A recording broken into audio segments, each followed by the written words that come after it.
Thanks for tuning in once again to a Tuesday night edition of Ourlads Football Network Talk. I'm your host, Greg DePalma. We're going to talk ACC football tonight, specifically the Virginia Tech Hokies and the Syracuse Orangemen.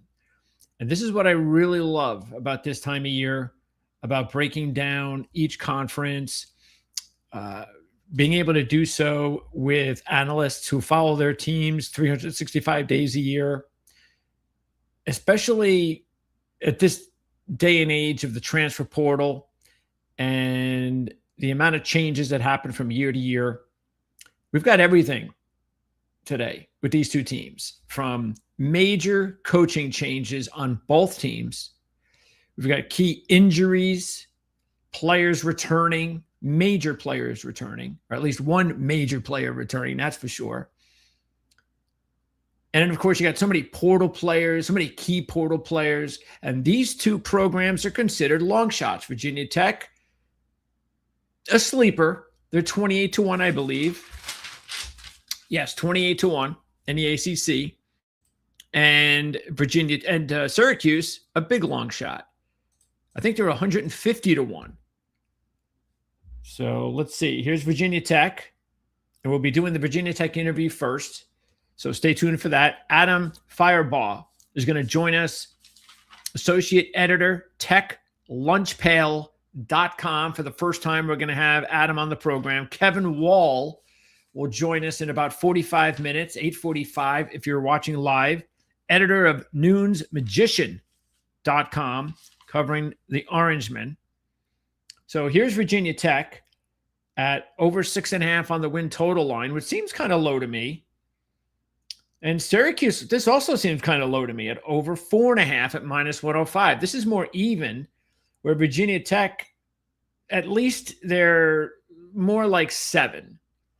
But even 8 wins to me sounds fine. And I'm getting plus 154 with that. No, I don't want wins. So now let's take a look at the ACC. And you have Virginia Tech there. They are the 8th choice in the ACC at 28-1. We got to scroll down further. Syracuse. What is this? This is the 14th choice out of 17 teams at 150-1. And I think these are two really good options. Not necessarily to win the ACC or the national championship, and I'm not ruling out either of these teams playing for the ACC championship. Not after what happened last year, and not what is going to happen again this season. I don't know how many times I repeat this. This is going on what? I think this is our 50, I've lost count now, 53rd interview. We're in the 50s in our college football interviews for team interviews. So I've said this a lot, but I know you guys don't join me all the time. Maybe you're a new viewer. You are going to have 2 to 3 sleeper to long shot teams in the 4 Power 4 conferences that are going to surprise everybody. Doesn't mean they're winning a championship. It just means they're going to do a lot better than people think. And the goal for us has always been here to find out and zero in on those 2 or 3 teams. And then say, okay, and we will do the ACC preview soon. I think I'm just about ready to do that. Big 12's coming first. I really wish I would have had the time to get to it already, but it's going to take another couple of days at least. It might take me to the weekend, but trust me, I am working on it. We've got so many things going on with college football and the NFL, but we will get there. Big 12, and then I think we're pretty much ready to go with the ACC second. And then we'll go to Big 10, SEC. I'm not sure which order. Might be SEC first. Big 10 might be last. We're still looking for our USC and Indiana interviews. And we're still also looking for our LSU interview in the SEC. So that's the ACC as far as the championship. Let's move this back over to the win column. And let's go back down to Virginia Tech. And let's also take a look at their schedule. Okay, so they got to get to – see, I'm not taking Virginia Tech unless I'm doing 8. Unless I'm going over 8.5, over 7.5, excuse me, at plus 154. Okay, so that means 8-4. I mean, we have to avoid 4 losses. And this is the hard part, all right, because this is a tough schedule. Now, it's a lot tougher later, but it's still pretty tough. Old Dominion. Now, this is not the Old Dominion team from last year, so I'm sure that's a good thing for Virginia Tech fans. They don't want to be playing that Old Dominion team from last year. So this is a new Old Dominion team. And not that you can discount Ron Rainey. Can't do that. But still, it's a home game. Fully expect Virginia Tech to win that game. Matter of fact, fully expect Virginia Tech to go 4-0 without a problem. So then it's up to, now things get interesting because between Pitt, Cal, Georgia Tech, you've got 3 solid ACC teams. Any of those 3 teams can be that surprise team I was talking about. Any of them. And then you end the season with 3 of the 4. Matter of fact, I think we could even go further. Let's see. Let's go further, actually. Let's go back to the ACC futures. Because Vegas says Miami, SMU, Louisville, Clemson, Pittsburgh, and there's Virginia. So that'd be 1. So it's, let me go back to the schedule. So that's 6. 1, 2, 3, 4, 5, 6, 7 teams. And then you're playing Clemson, SMU, Miami, Virginia, Pittsburgh. 5 of the top 7 teams, according to Vegas, Virginia Tech has to play. And then they got to do most of it at the end. Back-to-back, Clemson, SMU, at least there's a break in between. They get a break with Stanford as well after that. So at least there's a little bit of breaks there. But then they end the season back-to-back with Miami on the road and Virginia, the rival at home. The ACC championship team. I'm sure there's big revenge. Even though I will have to admit this to you, Virginia Tech fans, because I don't know if you'll say this. You might as well say this. But I say this all the time. So there's no knock on any Virginia Tech fans want to say this. But any team, any program in any sport that dominates another team for like ever, and then they lose one game, do not tell me you want revenge. It does not work. You can't say that once that team finally beats you after like 50 years that you want revenge. Doesn't work that way. Now, you can go ahead and say it, but it really won't have any value. But either way, that should be a fantastic way to end the season. And if Virginia Tech can get a lot of momentum going, and if they can win those 3 games, or at least go into Clemson with just 1 loss, and I'm not big on Clemson either. I think Clemson, I put Clemson right in there with Georgia Tech, Cal, and Pitt. I think they're all the same. Even Cal. Cal's, I think, 45-1 in the ACC. A lot further off than, say, Pitt or Clemson. But I don't think there's a big difference. Okay. Enough of me talking about Virginia Tech. Let's bring in our special guest. He is going to be here for the very first time talking Virginia Tech Hokies football. Assistant editor, techlunchpail.com, Adam Firebaugh. Thank you very much for taking your time to talk with us on the Ourlads Football Network. Hey, thanks for having me, Greg. Really excited to be here tonight. All right. Well, we're excited to have you. This is a Virginia Tech program that on paper, there should be a lot of reason for excitement for the upcoming season, not only because James Franklin, a proven winning football coach, comes on board, but there's good talent coming back from last year. There's some good portal players coming over. So there's a nice mixture to give the fans a reason for optimism. Is that basically what's going on? Is there the fans really excited about the season? Yeah, Greg, it feels like for the first time in, I think, 15 years that there's real tangible optimism in Blacksburg for this Hokies program. You know, people point back to to 2016 when Justin Fuente took over the program. And they made the ACC championship game that year. But, we saw how the end of the Fuente regime ended. And since then, it's been, one disappointment after another for the Tech faithful. So for the first time in what seems like a really long time, towards at least the twilight years of the Beamer era, there's actual optimism that feels real. A lot of fans they've been so used to getting their hopes up with bringing Brent Pry in, a guy who was in a lot of ways the opposite of Justin Fuente in that, He's from Southwest Virginia, from Lexington, just up the road on 81, from Blacksburg. He's a guy who was in the Beamer program at one point as a graduate assistant. He seemed to bring a sense of optimism with him that we're going to do things the right way. And a lot of Hokie fans bought into that and ultimately had their hearts broken. Now you got James Franklin, who's turned Brent Pry around a little bit in a way that he's completely separate from the program. He has no ties whatsoever, but he's a proven winner. He's a football guy. He's a CEO type coach. In a lot of ways, he's almost like the antidote to what Tech fans have been wanting for the past 10 plus years at this point. So yes, you're absolutely correct. This is the first time in what feels like forever that there's real sustained momentum. Now, obviously, the results have to speak on the field at some point in time, but so far, he's definitely winning the offseason. So again, Virginia Tech 28-1 to win the ACC. It's a nice number. That's 8th in the ACC. And the win total, I actually thought it was a little bit low until I saw the schedule. I still feel that 8 wins is a good low bar expectation at plus 154. I would never do minus 170 for any team, something like this. And I have no problem with the uptick of another win at 8. But again, the schedule, it's at least the non-conference schedule doesn't really get in the way. So it's like, okay, should be able to have 3 wins to start the season. That better be a gimme.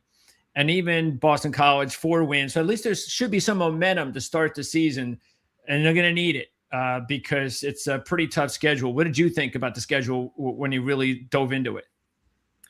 Well, me, like so many other Tech fans that I've spoken to since the schedule release came out a couple months ago, that feel that, obviously with the league shifting to a 9-game schedule, and with there being 17, 18 teams at this point in the league, somebody was bound to get the short end of the stick and draw a tougher schedule.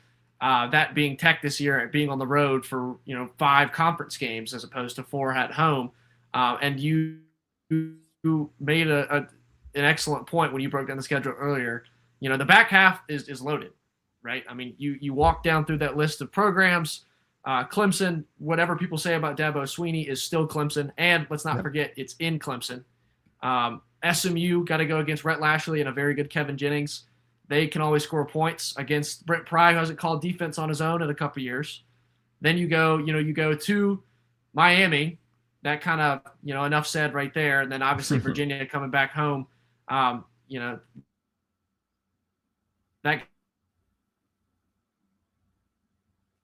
game is never at this point when that series is gone. I still wouldn't call that a gimme. So the back half is absolutely tough. And you said 8 wins. I'm going to go 1 down. I think 7-5 would be a reasonable expectation, just given the strength of schedule and how tough it's going to be, especially you go down the stretch. And as we'll get into a little bit later on, I'm sure Tech in a lot of positions is 1 or 2 key injuries away from really dropping down in proficiency in a couple of different spots, and that's only going to compound the difficulties they're going to face as the season goes on. Yeah, it's one of those things where obviously everything has to come together really well, but at least the schedule allows the program to do that. Because once a coach can, especially a new coach, can sink his teeth into the players for the first time, and they already feel that they've got a coach that they're going to listen to because he's proven, and then all of a sudden they see the results on the field, the confidence can really grow fast. And that's where I think it could give this team an opportunity to have that type of season where they can get 8 wins, 9 wins, whatever. But I hear what you're saying. It's a tough schedule. That's why Vegas says, hey, if you want to go with 7, you can do that. We're going to make you work for it. But it makes a lot of sense. Let's go through the depth chart and see where we stand. We'll start on, well, first of all, actually, before we go into the depth chart, just quickly with the coaching staff. So Ty Howell was the co-offensive coordinator at Penn State the last 4 years. So he's going to be the OC. And Brent Pry, I have never remembered hearing about something like this. Did you wind up doing homework to find out if anybody has ever coached a team, came back after he was pushed aside, and been the assistant the next year? Greg, but there's always usually been a window of at least a year between the coach's firing and when they bring him on an assistant. And we had just a couple months in this case. So as far as I can tell, this is unprecedented in college football history. Some other examples of guys who took a bit of a gap year. Bobby Petrino famously did it at one point. The infamous motorcycle incident sort of undid that. But for the most part, I've never seen a stretch where a coach was dismissed, and then a couple months later, new guy shows up and says, "Oh, by the way, we're bringing the head whistle back on, just in a different capacity." Yeah, kind of strange, but hey, hopefully it works. And I think what makes sense, though, are the obvious ties between Pry and Franklin back at Penn State. So that's what really, I guess, where you can go, oh, okay, I guess I can see that. So James Franklin, all right, before we get into that, so the schemes, how are they going to look? What kind of offense and defensive schemes will Virginia Tech be running, and how different will it be from the last several years? Yeah, it's a great question. So let's start on the offensive side of the ball. Coming from Penn State, Ty Howell is not only a proven recruiter of tight ends. Obviously you saw what he did with Tyler Warren, putting him in the NFL, winning the Mackey Award a few years ago. They ran on multiple occasions up to 3 tight end sets, so it's going to be a heavier look. You also saw what they were able to do by keeping a pretty ferocious 2-headed monster in the backfield with the rushing attack over the last couple of years, helping them get to the college football playoff a couple seasons ago. I won't go so far as to say they're a run-first scheme, but it's going to be a lot more of a traditional set. Obviously James Franklin's big knock that fans held him accountable later on in his tenure at Penn State was they could never develop wide receivers because their scheme revolves so heavily around. So it's going to be, I guess you could call it a traditional lens, but I wouldn't go so far as to say it's a I formation, shove it down your throat kind of system. Okay. Now going back on defense, Brent Pry's he said on a couple times this offseason that they're getting away from the screen or from the scheme that they've been running the last couple of years, saying that he believed he was putting particularly his defensive line in unfair situations by having to make them. He forced them to make too many reads, right? But this time they're going back to the more traditional single gap look, just to have guys to encourage them to run downhill, to play with violence. So hopefully it sounds like he's trying to simplify things and to make it a little bit easier on a lot of guys who are fairly young in this particular system. Yeah. So did he have his hands on this defense a lot while he was the head coach? Early on, when he hired his first defensive coordinator, Chris Marv, he was calling plays in 2022. The second year in 2023, he said on a couple occasions he was trying to eventually pass the reins off to Marv, and the Marv eventually did start calling defense himself. And then obviously when he hired Sam Seifkis for last season, for the 1 year he was in town, Pry was no longer, so heavily invested in it as so far as calling plays. So you could say his influence was really heavy early on in his tenure as the Tech coach. Or Tech head coach, and then he sort of waned as his tenure went on in Blacksburg. Okay, let's start back on the offense. And Grunkemeyer comes in at quarterback. Took over the job last year for Drew Aller when he got hurt, and really started to play a lot better, as you would expect a young quarterback, as each game went through. And Penn State actually looked like a pretty solid football team by the end of the season compared to the way they looked early on in the season. And Grunkemeyer definitely had a lot to do with that. Not a sexy looking quarterback in year one, but still he was young, thrown into something that he probably didn't think he was going to be getting involved with. So what have you seen so far from Grunkemeyer? Is he definitely the number one guy? And how's it looking so far? James Franklin has used pretty much every word he can come up with to avoid coming outright and saying Ethan Grunkemeyer is going to be the starting quarterback week 1. But he's insinuated very heavily that, yes, he will be the presumed starter. And he even went so far as to say not going to make any announcements until game week. He also said a couple sentences later, but guys in the locker room tend to know who the starter is going to be, seemingly indicating that the consensus that Grunkemeyer is going to be the starting quarterback is the correct one. Yes. Okay. What have you seen or heard about because I'm sure fans out there are wondering, especially at the quarterback position, that means everything to a football team. And this is the type of football team that has the ability to win games. And so, but like any football team, you need that quarterback to win those close ones to get you over the hump. Do you think the fans should be optimistic about Grunkemeyer, even at this stage in his development? Yeah, absolutely. I don't really see a reason why fans wouldn't want to be optimistic. Like you said, he might not be the flashiest guy in the pocket. He's certainly not going to beat you with his legs like fans were so used to seeing with Kyron Drones. But he has a very electric arm. His numbers from Penn State back him. He took over for Drew Aller. It wasn't a complete season, but he put in a very effective season. He turned that system around. They were flagging early on in the year, but they culminated with a pretty convincing win over Clemson in the Pinstripe Bowl. So he stepped in as a young guy. He had a lot of poise, and so far all reports indicate from spring and fall camp that he's kind of just picking up where he left off at State College. He's making the right reads. He's become a vocal leader. His arm talent is going to be. I think that's going to be what jumps off the page to Tech fans when they come out week 1, week 2, and they actually get to see what a quarterback of this pedigree can do with the ball in his hands, throwing it through the air. Tech fans were so used to seeing Kyron Drones last season look so uncomfortable because the offensive line just couldn't withstand any pressure at all. He would drop back, go 1-2 read, and either get sacked, put the ball in harm's way, or he'd have to take off and run it.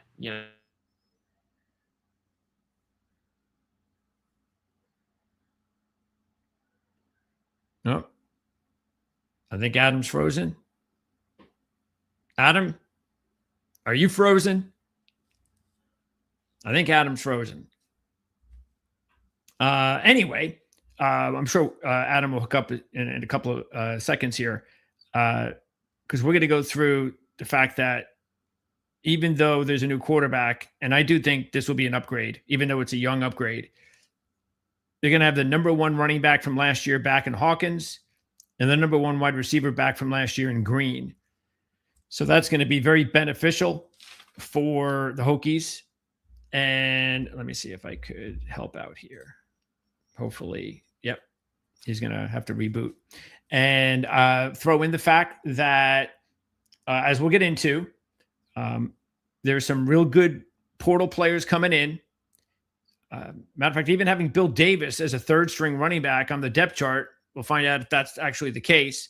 That's promising. Luke Reynolds was one of the top Penn State kids that came over. And you even have a left tackle, Logan Howland, coming over. And I believe he came over from Oklahoma, I believe. And Keyshawn Brown, another portal kid who had a big year last year for Duke with Darian Mensah at quarterback. So there are some good, talented portal kids coming over on offense. I mentioned Green and Hawkins are coming back as part of the team last year. And we're going to have to find out about that offensive line, because right now I'm not sure. I mean, if Howland might just be the only, if this depth chart is correct and updated, then Howland could be the only new guy coming in. And that can't be, I mean, you would think that might be an issue if the offensive line was as porous as it sounds. Then we'll see. I mean, there's a few other portal kids coming in here, Terry and Troutman. There's a freshman in the mix. Not many freshmen, true freshmen play in Power 4 or start year 1 as a Power 4 player. Even though I did the show yesterday talking Washington Huskies football, and they are starting a left tackle true freshman. It's a 5-star kid, but those are rare. So you don't get that too much. And right here, it looks like there are a couple potential sophomores in there, and Lynch and Alterner. So we'll have to find out the situation there on offense. On defense, let me switch this over. On defense, 4 of the top 6 tacklers are going to be back. And that includes their leading sack producer, Kamari Copeland, even though it was only 4.5. And that's actually a pretty nice, it looks like to me, a really nice tandem on the inside in Fall and Copeland. A couple of seniors. It looks like that's good. I mean, I've been doing over 50 of these interviews, meaning I've been breaking down over 50 Power 4 teams and comparing. Look, there's not superstar there, but that's a real solid looking 1-2 punch to tackle. And then at linebacker, the leading tackler returns in Caleb Spencer. And also they bring back Brown Murray at corner and Flowers at safety.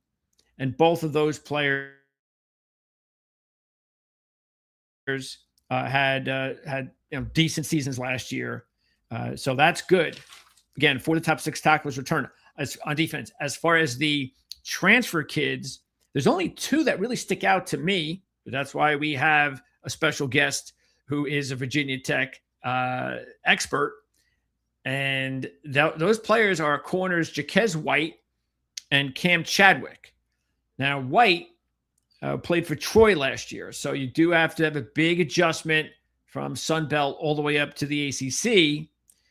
Not that it's like saying Conference USA to SEC. So it's not that big a difference compared to.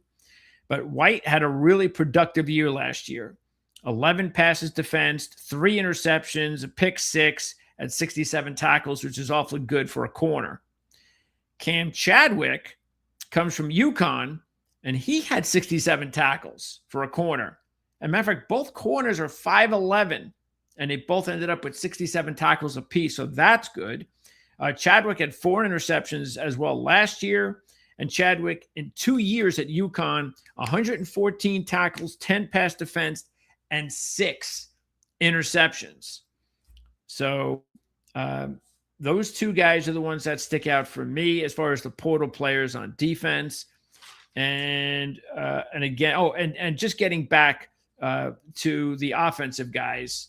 Let me slide that back over. Looks like Adam's having difficulty. You could tell the line wasn't all that great. So hopefully when he comes back, it'll be 100%. Anyway, if you take a look at some of the guys on offense, the portal kids, you've got Bill Davis, as I mentioned. So right now on this depth chart, he's number 3. Davis had a good couple of years at Louisiana. Again, Sun Belt to ACC. Big guy, 230 pounds. He averaged, matter of fact, he had very identical seasons the last 2 years at Louisiana. I mean, the yards per, the only difference was a few more touchdowns here or there. But Bill Davis rushed for over 1,500 yards in 2 years at Louisiana, the last 2 years. His average per carry was right around 5, and he had 15 touchdowns the last 2 years. And this is the 3rd string running back, supposedly. And then Luke Reynolds, as I mentioned, had 26 receptions last year. He's not a down the field big play guy, or at least that wasn't his MO at Penn State, only averaging less than 10 yards per catch. But you also have Krishan Brown, a little guy for Duke, only 5'8", 170. But he had a really productive season, and I said, with Mensa. He had 64 receptions, 846, and 5 touchdowns. Over 1,200 yards the last 2 years at Duke with 105 receptions. So really, that's why those are some of the guys that really stick out to me. Marcellus Hawkins, who led the team in rush last year with 749 yards, 6.3 a carry. Aiden Green, who was the number 1 receiver last year for the Hokies, had 31 receptions, 516, 16.6 average, and 3 touchdowns for Virginia Tech. But there are some guys that are really interesting that I was really looking forward to getting to know. But hopefully we'll be able to get Adam on here. Let me just make sure that he's not trying to contact me via chat. Yep, here it is. Wi-Fi disconnected. Getting it back up now. Okay. So, yeah, the Wi-Fi can do that to you, even at 2026. All right, now while we're waiting, don't forget. Matter of fact, let me let Kevin know that we're running a little late. Where is it? Kevin Wall will be our guest. Running a little late, if that's okay. Wi-Fi went down for guest.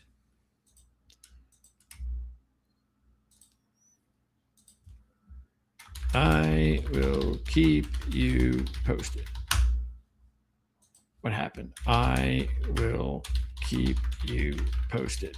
Boom. All right. So hopefully that'll get the message through to our next guest when we talk about Syracuse. Let's pop up that schedule once again. Look, I really do mean this. To me, this Pittsburgh through Clemson is you're dealing with, I think 2 of those 4 could easily end up being the surprise team of the entire ACC.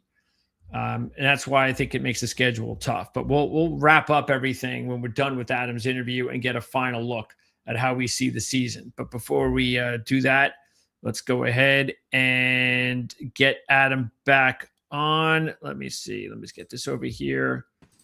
All right, Adam. Everything okay now? Fingers crossed. We'll see. You know how these technical difficulties go, but all right. It's all part of it. Roll with the punches. So far, so good. Yeah, your connection was not good from the outset. Yeah. But now, so far, so good. No issues. So, all right. Fingers crossed. All right, Adam. So where were we? We were talking about Grunkemeyer, right? Mm-hmm. Yes, sir. All right. Let's move on to the backfield. So, again, I was talking about Bill Davis, and the fact that he's the number 3 running back on this depth chart is pretty impressive considering what he did the last 2 years at Louisiana. And then you throw in Hawkins, the returning number 1 rusher for the team. Overton has not produced yet, but he comes from LSU, I believe. So talk a little bit about the backfield. Is there hope that this is going to be a big part of the offense and they have the talent for that to happen? Well, so far it seems like it's going to be a 1-2 punch of Marcellus Hawkins and Jeffrey Overton, who was in his freshman season last year and showed flashes against the very good Miami defense. Hawkins returns after, like you mentioned, being the leading rusher for this team. He was pretty much the ideal back for a system that just, the one thing they could do was run the ball. But unfortunately, they just didn't have enough passing protection to help balance out the attack. But Hawkins was top 10 in the country last year in forced missed tackles. So he brings a lot of versatility back. He was a little bit banged up towards the end of the season, as the UVA game showed. So having him back a little bit healthier, a little bit leaner in the offseason. So he should be receiving the bulk of the carries, but he will be relieved in part by most likely Jeff Overton Jr., who, like I said, is more of your straight line, shifty back. He's very talented coming out of high school, was a well-regarded recruit. Comes to Blacksburg as he showed a little bit of versatility, a little bit of speed against Miami.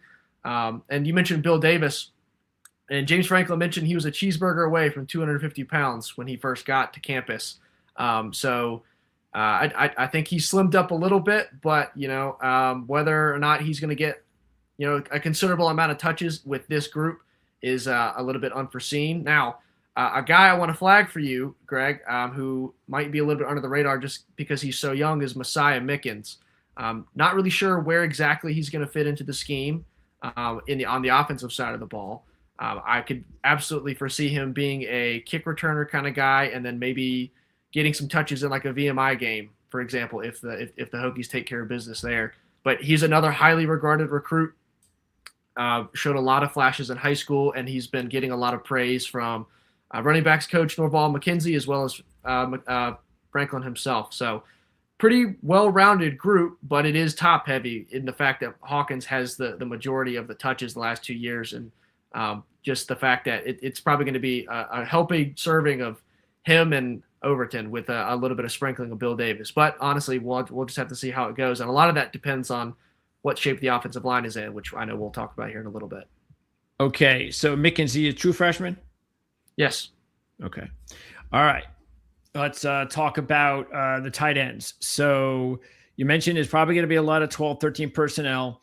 And Reynolds was, correct me if I'm wrong, seemed like he was the top Penn State guy that came over. And then Gosnell had a good year a couple of years ago. I'll have to update what happened last year. But it seems like if Gosnell plays like he did in 2024, that Gosnell and Reynolds will be a nice tandem there. Yeah, that's exactly right. This is one of the deepest positions on the entire roster. Luke Reynolds obviously headlines the group. He was already named to the Mackey Award watch list preseason, simply because he is, he was a 5-star recruit. Those are still few and far between to come through Blacksburg. So he's obviously getting a lot of the praise, and he seems to be as advertised. All reports indicate to this point he's making plays against anyone and everyone who wants it in practice. Luke Reynolds is giving it to him. And he showed flashes of that consistency last year at State College from Grunkemeyer. So having that built-in chemistry between he and his quarterback, that's something that both players have mentioned throughout fall camp. The fact that they've already built that rapport in, they already have experience working with Coach Howell and quarterbacks coach Dave O'Brien. So a lot of that is kind of the pieces are already in place. Now, moving beyond Reynolds, who's headlining the group, you mentioned Benji Gosnell. He was sort of the emergency valve, always open, consistent target in 2024. That's absolutely correct. Last year, just given the fact that the struggles with the offensive line, that they couldn't pass block, he had to step in a lot, chipping on defensive ends, chipping on linebackers, right? He had to stay in a more of a blocking role than I think he probably would have wanted just out of necessity. So he still remains a very capable guy, big stature, knows how to handle himself, and he has plenty of experience, right? Moving down beyond him, you get to who I think is probably going to be in the mix a lot is Jarikus Harrison from Bassett, Virginia. He's another guy who's shown plenty of flashes. Not quite as big as Reynolds or Gosnell, but he's another one of those guys who just seems to always find the open spot on the field. Has proven himself to be a very reliable target, and he's still young. He's got room to grow, so maybe under a guy like Hal, who has a proven track record of putting tight ends onto the next level, he could take a next step. And then you have, rounding out the group, Harrison St. Germain, who remains the only player on the roster who was recruited by Justin Fuente. He's an older guy, hasn't seen the field as often, but he's a veteran. He's been in a lot of tough spots. So again, if you're going to talk about putting 3 and possibly 4 tight ends on a field on a pinch, this group is very capable of doing it. They all have experience. They all have reps. And with a system that likes to use tight ends as much as Ty Howell and James Franklin like to do, it would not be very shocking to see Ethan Grunkemeyer complete the majority of his passes this season to one of those 4 guys. Okay, so I guess one of the big questions on offense, besides the offensive line, is whether they could stretch the defense down the field. Kashawn Brown comes over from Duke, as I mentioned while you were off, put up some decent numbers with Mentz at quarterback.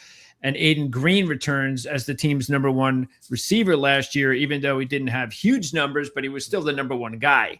So talk about those 2 guys, and then what's the depth or the positive depth look like?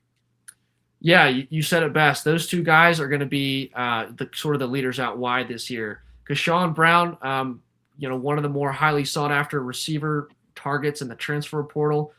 He did what he needed to do at Duke with Darian Mensah giving him the football. He also did a lot of stuff in special teams, which I also anticipate him doing that, returning punts, some similar role like that. He's probably going to be the most electric option Tech has on the field this year.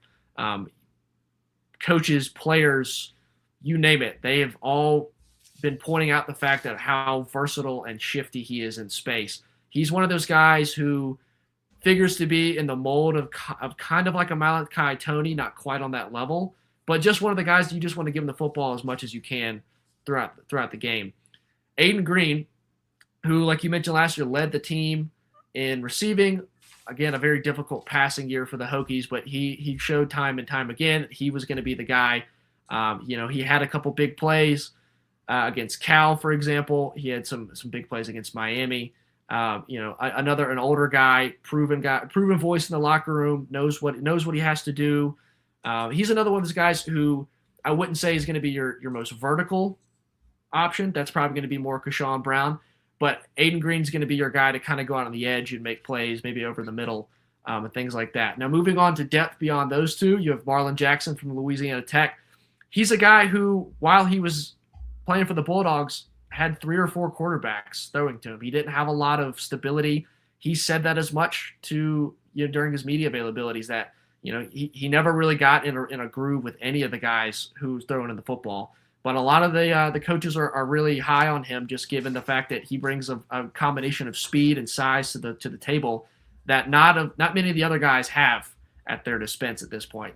Some might be more shifty, and other ones might just be kind of like a deep threat. But he can kind of do a little bit of it all. But he just hasn't had a chance to put it all together in front of him just yet. But coaches seem to be pretty happy about him. And then you have Takai Heath, who is again a slot threat.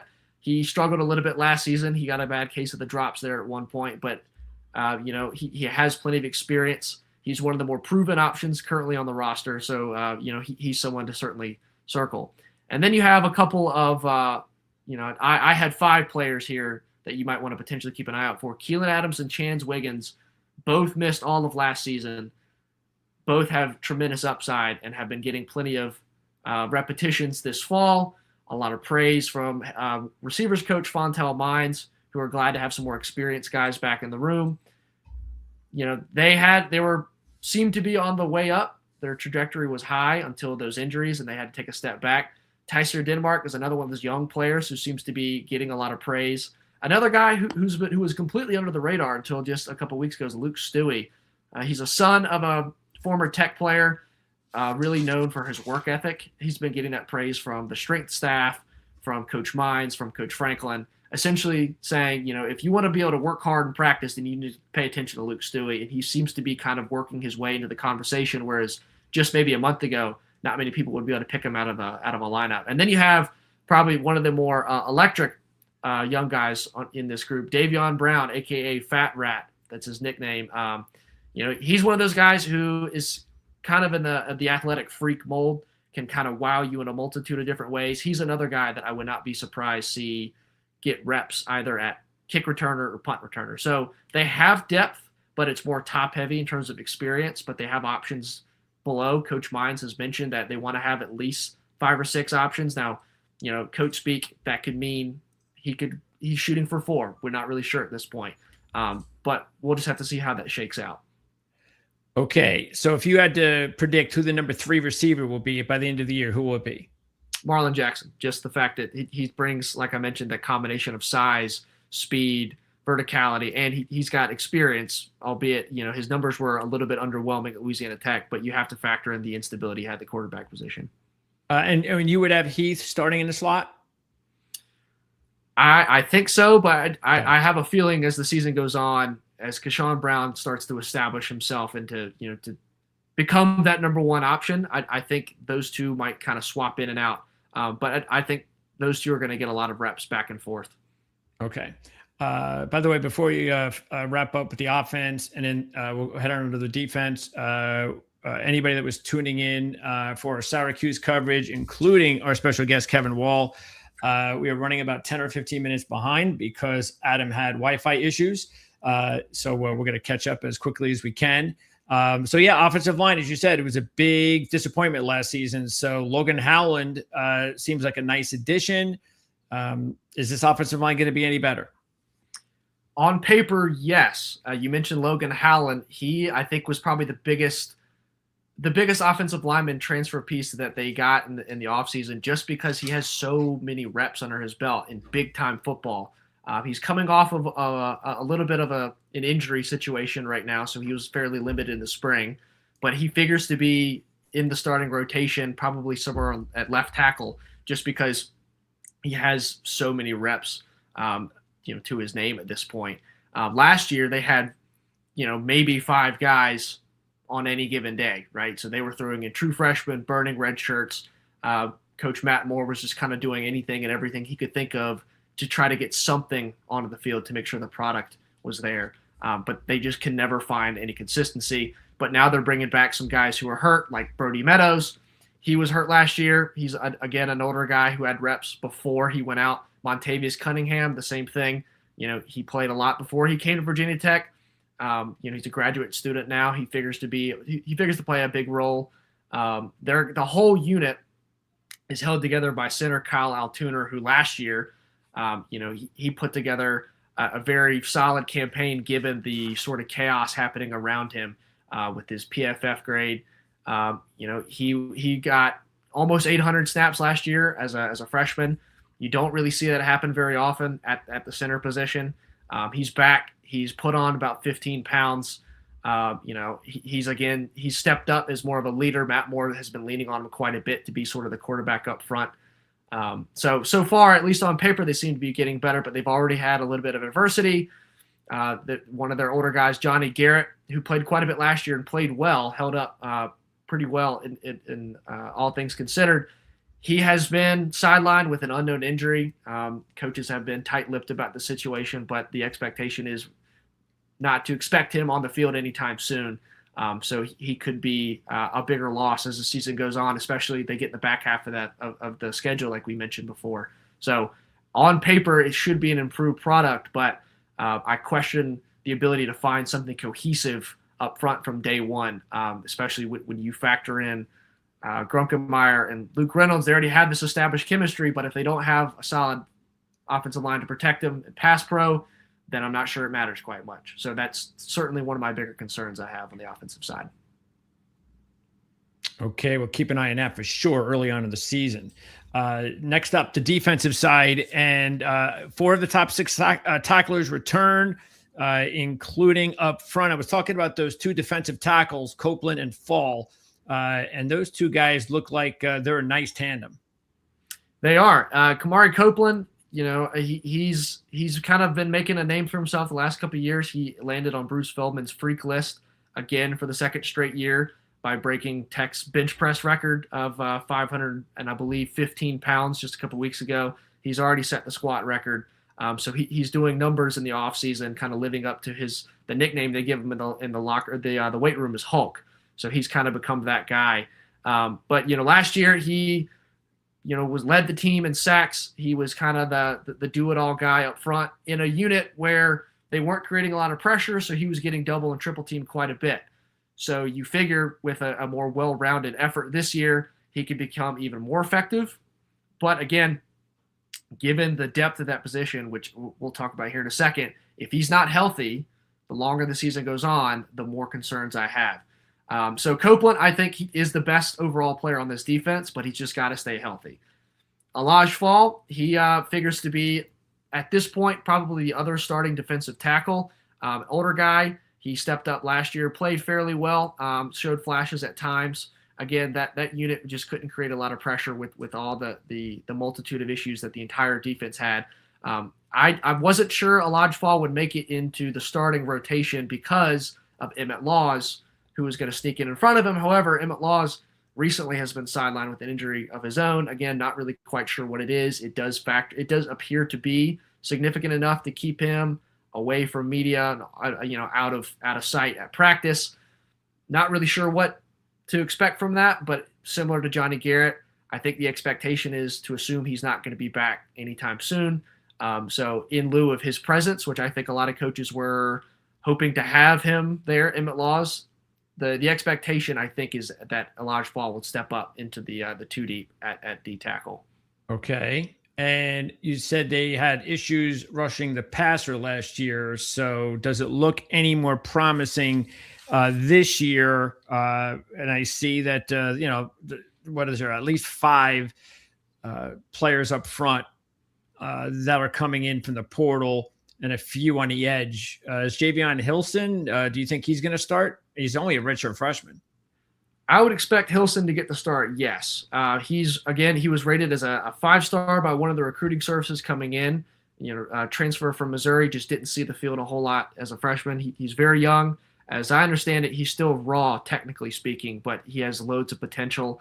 I think that he probably will get the nod on one of the edges, and he'll probably be balanced out on the opposite end by Asen Stevens, who currently holds the lunch pail.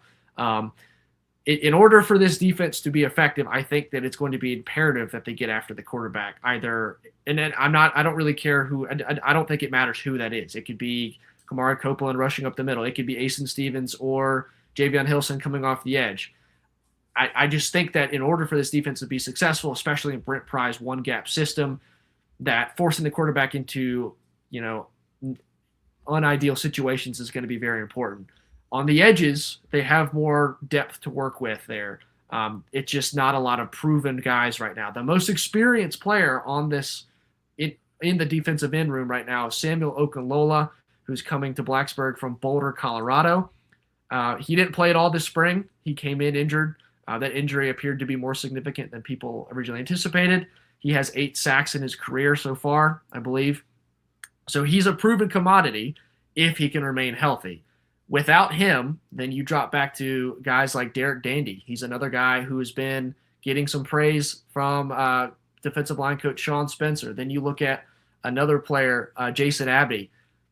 He's gotten a lot of reps as well. So they're trying to find combinations on the edges to try to improve the pass rush that was lacking so much.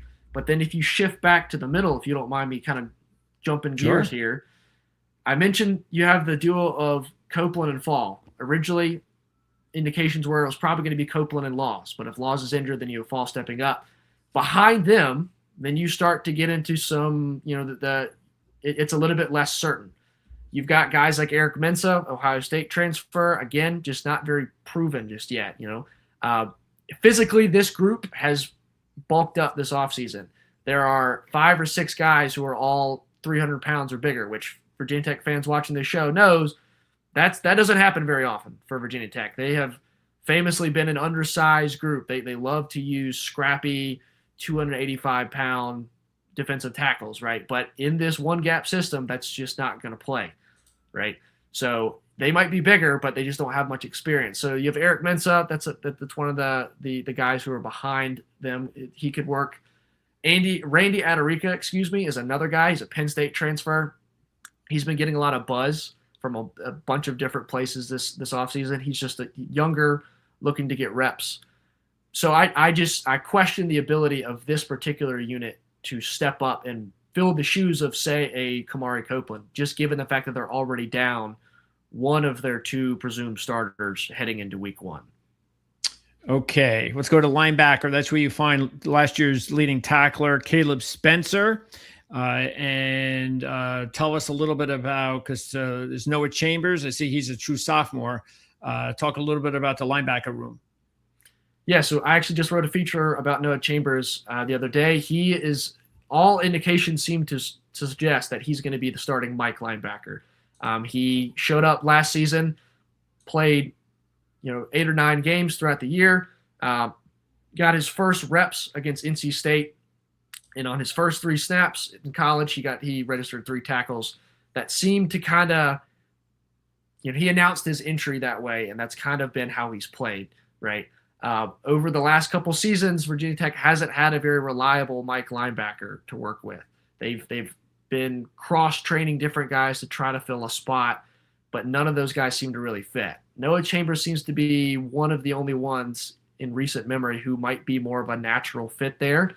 In fact, Virginia Tech hasn't had a linebacker make an all-ACC team since Rayshard Ashby did it in 2019 when he finished in the second team, which, coming from a school that produced guys like Vince Hall, Bruce Taylor, it's not exactly – it's a little bit out of the ordinary, right? So they're going through a little bit of a drought, but he seems to be one of the first ones over the last couple of years to maybe fulfill that role. He's been leaning on older teammates to help him get his snap counts right. Brent Pry is actually having Keon Wiley, one of the older guys in the room, help him with cadences to make sure that pre-snap movement organization is all sound. So he seems to be stepping into his own. One of his goals this season has been he's wanting to command the defense more, right? So he's going to be one of the more reliable options, I think, in the middle. Now, if you look at the other 2 spots, because it probably is going to be a 3 linebacker look in this system, you have Caleb Spencer, like we mentioned. He's probably going to be in the Sam spot, if I had to guess. He was leading tackler from last season. Maybe not necessarily because he was in always the right place and time, But because again, the defense had so many problems last year, somebody had to do some cleaning up, and that guy was Caleb Spencer. He's one of the more reliable options that this particular room has, and Brent Pry, being the linebackers coach as well as the defensive coordinator, has stated a couple of times that he's been a reliable guy to make sure that the system is being implemented. He's going through the reps, running downhill, filling gaps, all the things you'd expect a Sam linebacker to do. And then you go to the will spot, and you have Keon Wiley, again, an older guy coming from Penn State. A lot of familiarity there with Coach Franklin. He figures to be a guy who's going to be one of the leaders of this group in terms of from a tackling perspective. He'd be a guy that I also wouldn't be surprised if he was with the leading tackler of the team at the end of the year. I wouldn't be surprised if him or Chambers ended up in that role. Those are my presumed 3 starters in the linebacker group, but there's a couple guys behind that I think could be interesting. Curtis Jones comes to mind from West Virginia. Got a lot of experience there. Just not sure he can crack into the starting lineup at this point. Once you get beyond those 4, things start to drop off a little bit in terms of experience, on-field experience, especially because Gabe Williams, who was banged up pretty badly a couple of years ago, appears to be going down that road again. He hasn't been at practice the last couple of days. Again, not really sure what the injury is, but it seems to be, again, thrown into the other basket of it's probably going to be a little while, right? So without him, 1 or 2 injuries to guys in front of him, this unit could start to be a little bit more shaky. But that starting 3, I think, is pretty well established at this point. Okay, so then you would have – does that mean this is going to be a 3-4? I would say 4. I should say a 4-3-4. Probably so, yeah. Just because most it's going to be more today more traditional. Usually have that extra defensive back, but you're saying most of the time the base will have 4-3 up front. Right, and Brent Pry has stated a couple of times that this defense is going to look a lot like his defenses in Penn State looked. It won't be exactly the same because he mentioned Sam Syracuse specifically. He liked some elements from Syracuse, his philosophy, but he just doesn't think it's going to be a more hybrid look like Syracuse was. So I would expect this to be a 4-3-4. Okay, let's go to the secondary, and a couple of guys that stick out for me as far as the portal kids. As I mentioned before, you got Jaquez White, who had a big year last year for Troy, and Cam Chadwick, who's looked awfully good as well for UConn. Tyson Flowers, meanwhile, has been there last year from Rice, pretty good player, and Murray Brown as well. He had a pretty decent season statistically, came over from East Carolina. Talk a little bit about this secondary and who's the leader of the group. Well, the leader of the group is unquestionably Jaquez White. If you ask me to rank this defense in order from the most successful on down, I think it would go, or the best overall players, it would go Kamari Copeland followed by Jaquez White. Brent Pry said last week that he thinks Jaquez could play every position in the secondary and be successful. Right? You mentioned he had his campaign last year for Troy, pretty much universally understood as being an exceptional year, sort of put him on an island kind of guy, lockdown coverage. So he is definitely going to be the number 1 option in the secondary. Now, he did suffer a little bit of a scary injury in the spring game where he's recently told reporters that he sprained his MCL, he tore his MCL and partially tore his ACL. There's a little bit of confusion there. Did he actually tear his ACL? But the bottom line is he elected not to have surgery. So not sure if he's been fully cleared just yet. He says he feels great. But there's a little bit of confusion because, obviously you can repair your MCL surgically, but you can't, your MCL can repair itself. The ACL doesn't really do that. So there's a little bit of ambiguity there. But if he is healthy, he's going to be, the number 1 option for the secondary. But if he goes down, again, seeing a consistent theme here on this defense. If he goes down, then you kind of have to look at the position group as a whole a little bit differently. Now, next to him on the other side of the field, I think the next guy up was probably Josh Clark. He's another one of those guys who's coming off a pretty serious injury, lower body injury last fall camp, just a couple weeks out from the first game. So getting him back, he's been getting a lot of praise from pretty much everyone. He's a big guy who's going to be, another one of those players where hopefully you can stick him on an island and let your pass rush do its job, right? So beyond those two, you mentioned Cam Chadwick coming in from UConn. he's a guy who I think has been a little bit under the radar this fall. He got some praise early in the spring, but now we're in the fall. I think he's being overshadowed a little bit, but that by no means diminishes his ability because, like I said, his production, he's played a lot of football, right? A lot of FBS football. So he's definitely a guy who you'd figure would get into the lineup one way or another. Behind him, some younger guys. You have Amari Polidor coming over from Penn State. He's a guy who some say could probably factor into the lineup in some way at the corner spot. And then it's the same thing for JoJo Krim, who's another guy he's been in the program, I think, for 1 or 2 years now. Really talented upside guy. Moving out to the nickel spot, you have Isaiah Brown Murray, who he played quite a bit last year and held up fairly well. All things considered, he's a guy who was pretty versatile, used in a lot of different ways. He's coming back older, more experienced. Then you're going to shift back over to the safety spot. You mentioned Tyson Flowers. A lot of people so far seem to think, he went to ACC kickoff to the media production in Charlotte as one of the vocal leaders on the team, very well spoken. Last year he struggled a bit, especially in coverage. If he's going to become one of the starting safeties, he's going to have to kind of fix that in one way or another. And then the big upside, though, arguably one of the biggest additions to the secondary compared to last year's group is the return of Quentin Reddish, who played 3 games last season, got banged up against ODU, and eventually had shoulder surgery and missed the rest of the season. He didn't miss a single tackle in those 3 games, and he was only thrown out 1 time in those 3 games, and ultimately intercepted Diego Pavia at Lane Stadium. So he's a guy who a lot of people are excited to have back just because his upside was so high, his trajectory looked so good, and then he went down with that injury. So that's the secondary, I think, at the corner spot is especially more solid. It's one of the more grounded groups, I think, on the defense. You drop back to the safety position, though, and I think it becomes a little bit thin beyond Reddish and Flowers. Okay, and then the last minute we have here, special team is going to be okay. I see I got a couple of true freshmen there, and also a couple portal players. Yeah, so Nathan Totten coming in from Marshall. He was an all-conference guy at Marshall. Expect him to get the starting nod at punter. He can do a lot of things. He's also holding this year. John Love, very consistent kicker. Expect more of the same from him. He's a guy who got a lot of national nods last year, especially for kicking those really long ones. He strangely did not make the Groza preseason, watch list, which is kind of interesting to me. But then you get the return game, like we mentioned earlier. Jeff Overton might be a guy to look at.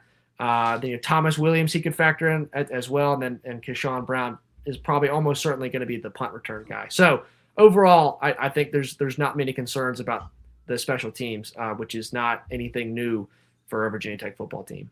That's true. All right, so as we wrap it up, Virginia Tech again over 6.5 minus 170. Over 7.5 plus 154. But you're going to go right now today with 7 wins. Is that correct? 7-5. You can book it. I can book it. Oh, okay. I'll hold you to that. You can book it. All right, Adam, I appreciate that. And hopefully we'll get an opportunity to talk during the season. Maybe we'll have a week at some point where we could preview a game. Or maybe 2, depending on how the team progresses as the season wears on and the schedule gets tougher. So again, I thank you very much for doing this. I really appreciate it, and looking forward to talking to you during the season. Yeah, have you back anytime, Greg. Really enjoyed it. Thanks for the opportunity. You got it, Adam. All right, Adam Firebaugh, techlunchpail.com, assistant editor. And we've got links in the description of this video where you can check out his work at the website as well as on social media. And look, we'll see. There's some injury concerns for sure. There's a very tough schedule. You've got offensive line questions. You got pass rush questions. But you also have a very good head coach that knows how to win football games. You got some good portal players coming in. You have a good young quarterback to develop. So, yeah, I mean, it sounds just about right. The 7 wins does really sound just about right.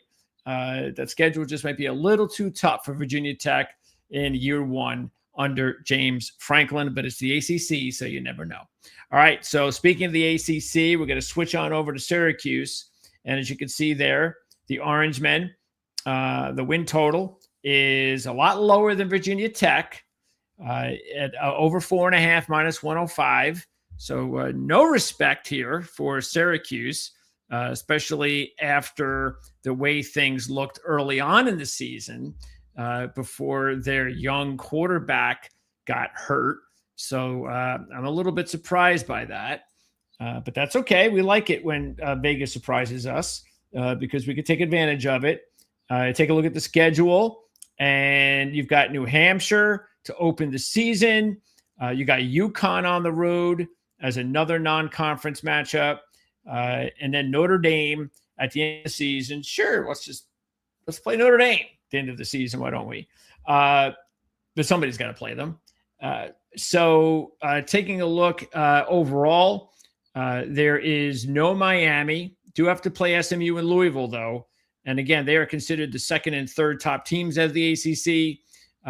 But you do get SMU at home and Louisville at home and Clemson at home. So 3 of the tougher teams on the schedule, and even you throw Notre Dame as the toughest, also at home. So a lot of interesting ways to look at the schedule, and we're going to do that and much more, breaking down the depth chart with Kevin Wall, editor, newsmagician.com. And let's bring in Kevin for the very first time here on the Ourlads Football Network. Kevin, thanks for holding on. Sorry for the delay. Appreciate you doing this. No problem, Greg. Thanks for having me. All right, Kevin. So, yeah, this is a very, very interesting team. Considering the way things started last year. I mean, year one, Fran Brown, McCord went out, put up big numbers. It was very exciting. Maybe outplayed what people thought. Start last year, year two, another quarterback comes in, lights it up. Everything's looking even better. Angeli goes down, season goes into the tank. And now it's almost like everybody is just thinking, well, this is Syracuse from last year because the odds are just ridiculous. It's like, wait a second. This is a pretty talented team on paper, and they got one of the better quarterbacks in the entire conference. So am I wrong for thinking that Syracuse is being a little underrated here? I think a little bit. I think a lot of Syracuse fans will tell you that Angeli will come back looking like he did last year, and that the team, will pick back up where they were when they beat Clemson on the road. On the other hand, I think people are still a little concerned. He's coming back from a torn Achilles, less than a year. So the question is, how healthy will he be? And Syracuse is replacing a lot of skill position players. So there's a chance, I think we'll know by the end of the second week kind of what this team will look like after they play Cal. Yeah, the good thing is, as far as the schedule is concerned, even though there's no pushover games, at least it's not like one of the top teams in the ACC. They're playing early, so it's good competition. You get through New Hampshire, and then you got some good competition there to find out, like you said, how's Angeli? How's he looking? And if he looks pretty good early on, look, tell you the truth, I might just need to see him how he looks against New Hampshire. And if he throws for 600 yards and 6 touchdown passes, all right, he's back. We're sold. Yeah. But you can't play the win-loss game after the season begins. And that's like what you said. You're just not going to know, I guess, because you're not going to really find out a lot in camp, the way they're so secretive in college football. So let's break down the team. Sure. And start on offense. Before we do that, let's talk about the coaching changes, because this is the other thing. There's so many coaching changes with this team. They bring in the new defensive coordinator from Toledo. They bring in some NFL guys, Sean Ryan, a quarterback coach, Juan Castillo, a longtime defensive coordinator, offensive line coach in the NFL. Jeff Nixon returns for his third year at offensive coordinator. But talk about the new guys, including their new defensive coordinator, and how you think this might improve the team. Yeah, I think Karras comes in with a lot more experience than the previous coordinator, Elijah Robinson, who had never really called defenses before coming to Syracuse to work with Fran Brown.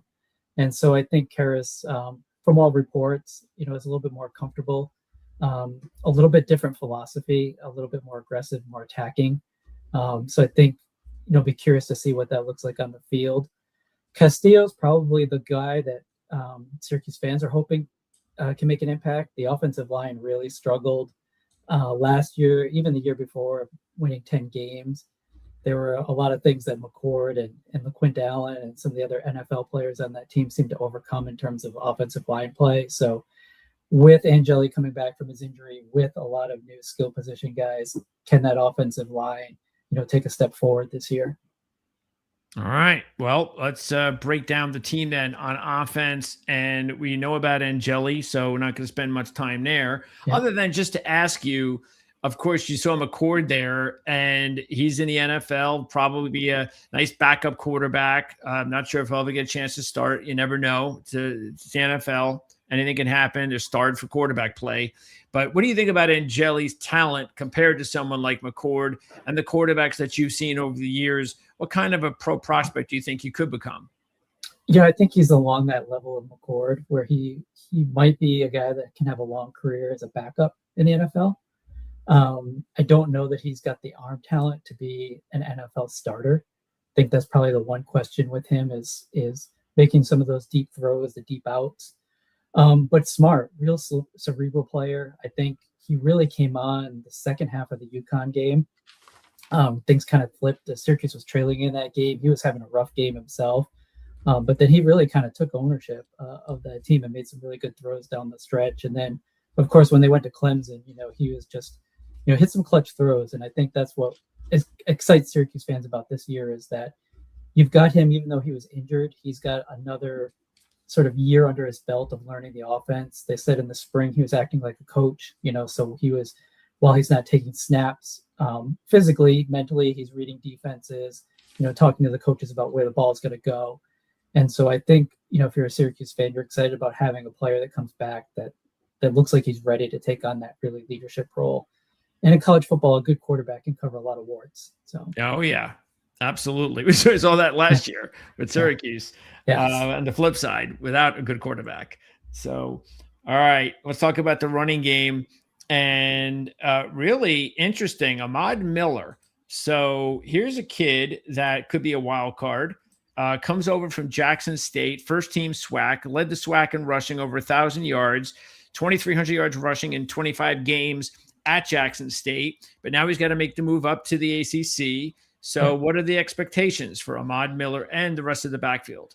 I think, a lot of people expect sort of a shared rotation between Miller and Juwan Johnson, who came from LSU. And that Miller would be kind of more the inside the tackle, short yardage, running game, whereas Johnson would be used more in the perimeter, maybe more in the passing game. The reports out of camp is that, Johnson looks pretty good. And then the third running back, Tyreek Hill, is actually kind of pushing Miller to make it a three-back rotation, which would be interesting. But I think as we get to the season, I think Miller is going to be the guy that takes the bulk of the carries. This offense of Jeff Nixon is kind of like the Baylor spread, where they like to stretch the defense out and then be able to run between the tackles, and with a strong runner. And I think that's where Miller's strength will pay off for Syracuse and why he'll probably take on like that lead back role. Even if he's not as good in the passing game, it's just that ability to run between the tackles, especially if you can pull the defenders out wide like they like to do. So I know the top two rushers were gone from last year. On paper, do you think this is going to be a better unit, or how do you judge it? A deeper unit. I think last year after Yasin Willis, it was a lot of younger guys. When Will Nixon got hurt, that kind of really messed up the rotation. Jeff Nixon's son, he was kind of that third down, change of pace back. And so when he went down, there was a lot of young players. And so they just didn't have that dynamic kind of running game that they needed, especially when Angeli went down. Okay, let's talk about the receivers. And it's not often you see a true freshman receiver, or a true freshman at all starting on a Power 4 team. But we have one with 5-star Calvin Russell III, unless our depth chart is wrong. So talk about Calvin Russell. I'm sure anytime, a program like Syracuse gets a hold of a 5-star wide receiver, that makes them real excited. It shows you just what kind of a recruiter Fran Brown is. And then also talk about the rest of the receiving corps, because here you got another portal kid in this Merriweather player from community college last year, who put up nearly 1,000 yards. So looks like there are some interesting options, but no proven guys that are returning from last year. So what do you think? What do you think about the makeup of the receiver room? So it's going to flip from what you have because Russell tore his Achilles in the spring. Oh, well, that's not good.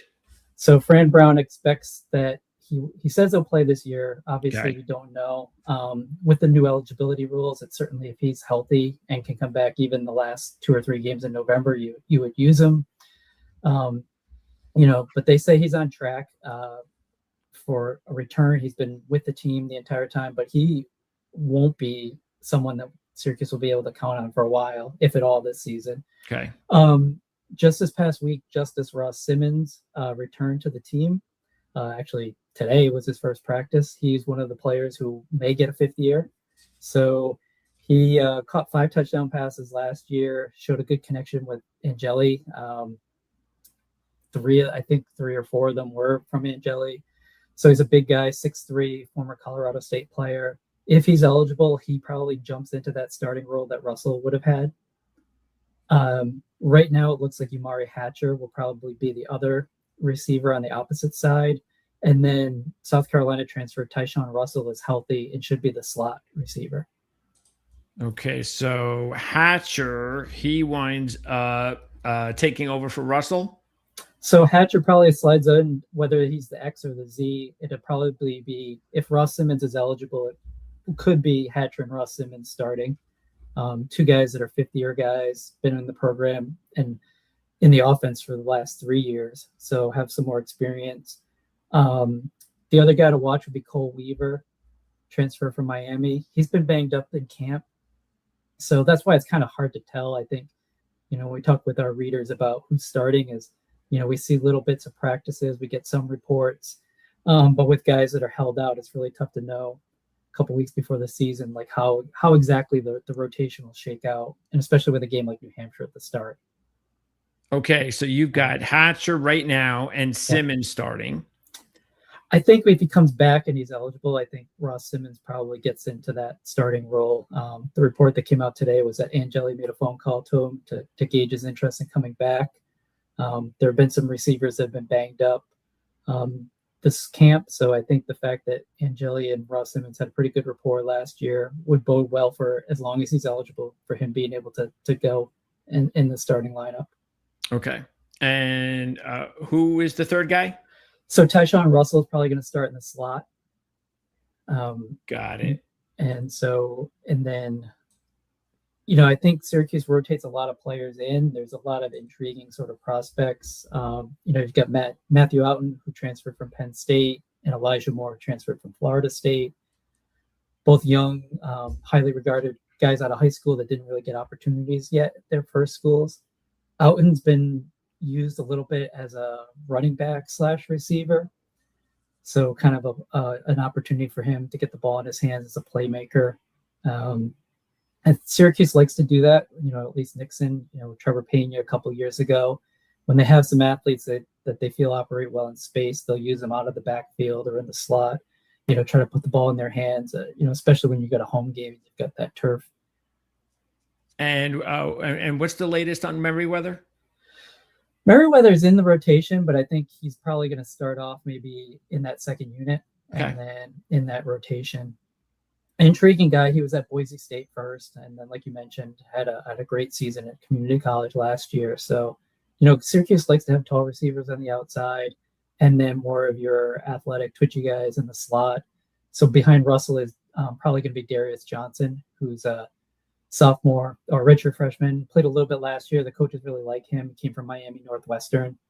So he's a guy that's probably going to feature in the return game as well. And Darian Williams? Darian Williams has been banged up a little bit in camp, so he hasn't been out there as often. So Williams is another guy that saw some time as a freshman, track guy. So they like to, use. I think with Syracuse, these guys are going to be in a competition, the first few weeks, and then whoever can emerge and show consistency, and then also be able to be effective in the run blocking, which is key. Syracuse likes to try to go a little tempo at times, and so if players can also block, they're going to get more snaps because they don't want to get into a situation where they're keying the defense by who they're subbing in and out. Sure. Okay. Offensive line. How does the offensive line look compared to last year? They've got 3 guys with returning experience. It looks like Joe Cruz is going to get the start at center, so sliding over from guard. Again, the most experienced guy, versatile. He's played guard, tackle, and a little bit of center. He was there in the spring. I think he'll take that role. Trevion Mack will be on tackle. It sounds like Cam Pringle is going to be the other tackle to start, and then sophomore Byron Washington, who has slimmed down a little bit since last year, started as a true freshman, going to be key in the run game. The other guard spot might be Akinchilo, who transferred from UCLA, so was part of Castillo's system last year. Didn't play a lot, but that looks like the 5 right now that we're kind of hoping to, expecting to see, I guess, the first week. But you really can't. Really can't judge whether or not you believe it's going to be better than last year. It's tougher to say. I think Cruz moving to center is going to be interesting. He was good at guard last year. If he can make that transition, I think it gives the line more flexibility. You've got a 5th-year guy who can kind of work to call the defense from that line. I think the big key will be like what improvements we'll see from Washington. Okay. Last year he was just probably not physically ready to play a lot of snaps.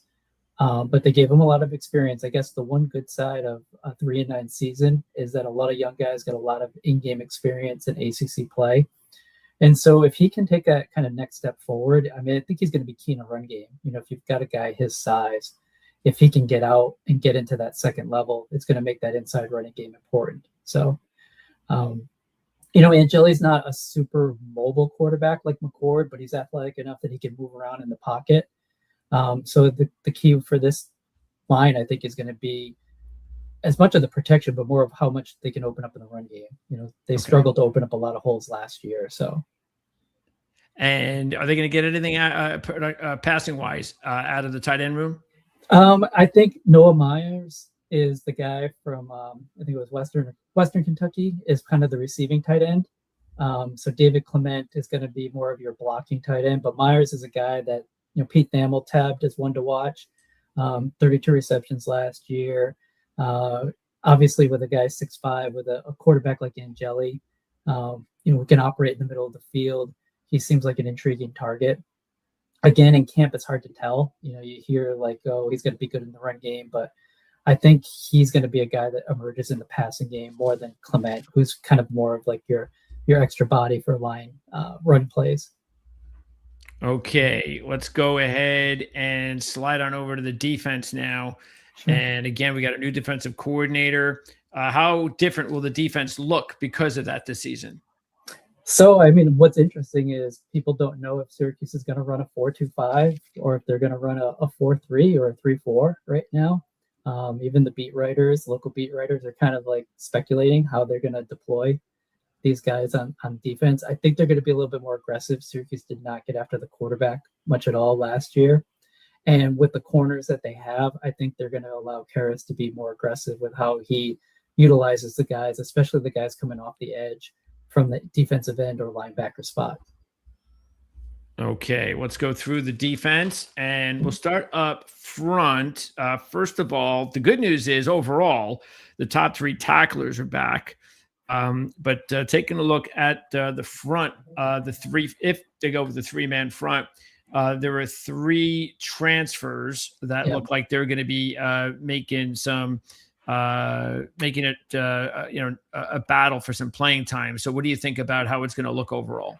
Yeah, I think those are the key players. Dylan Fontes, who came from Maryland, is the guy that Syracuse is going to be looking to really key in the run game, the run defense, kind of that guy who can control the line of scrimmage and let the linebackers run free. And then as the 2 guys on the edge, Adele, who came from UNLV, and Keyshawn Johnson, who's coming up from the FCS level. Those are the 2 guys that have the best stats in terms of getting after the passer, after the quarterback. And so if those guys can continue to do that at the ACC level, it's going to change the trajectory of the defense. And then there's a lot of younger guys behind them, and that'll be interesting to see how they're used in the rotation. when you get into Nandoro and Obibor, who played a good amount last year. The other guys are Omopariola and Tremble, who we have at the backup, like kind of the end/linebacker. Those are probably two of the faster guys off the edge. And so it'll be interesting to see how they are utilized. Tremble was a converted tight end. His younger brother of Panthers tight end Tommy Tremble. Really explosive athlete that Fran Brown moved over to defense because he thinks his future is at that spot. Kind of just a pure pass rusher at this point. He's one of those guys that lines up and at the snap, he's going to go attack the ball. And if you can get better play up front, occupying the offensive line, he's a guy that could run free and kind of help your defense wreak a little havoc. Yeah, you mentioned Johnson. Johnson had a monster year last year in the FCS for UT Martin. First team All-American, 20 tackles for loss, 13 and a half sacks, 53 tackles. So again, it's FCS, but hey, if you're going to get a guy from the FCS, might as well get one of the best from the FCS.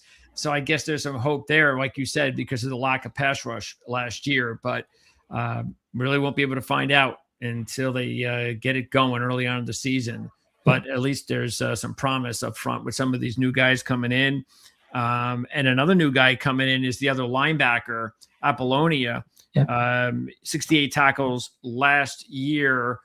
Talk about the linebacking room in general. Looks like most of the guys are back except for Apollonia.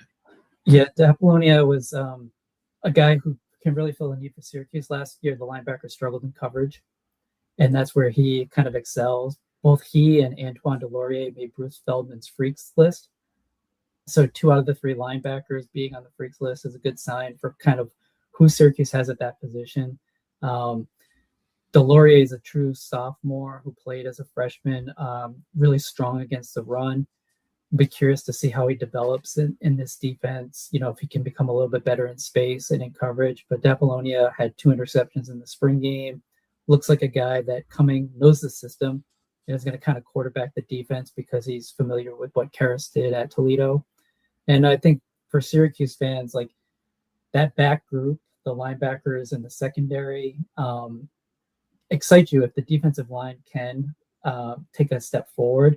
That Syracuse might be able to do a lot more attacking of opponents because of what they feel they can do in the coverage game this year.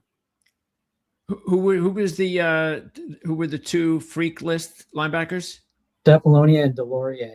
Okay, got it. All right. So and Gary Bryant, he's going to be in the mix. Yeah, and that he was the leading tackler last year, I believe, along linebackers. He was an FCS All-American. Oh. Had a little bit of trouble, I think the second half of the year. And so with a better group around him, I think it's going to help Bryant, especially. I think it's hard to judge a lot of what happened to Syracuse down the stretch because when the offense just became abysmal, it put a lot on that defense. And really, there were some games where they did well for a little while and then it just, overwhelmed because the offense couldn't move the ball at all. So second half's really struggled. So I think, Bryant will be asked to do a little bit less this year. And, I think that can play to his strengths. And he's been mentioned with Zion and Moultrie Goddard as the guys that are going to kind of work into that spot in the interior of the linebacker core. So it's really curious to us how the defense will look and what sort of formation they'll come out in.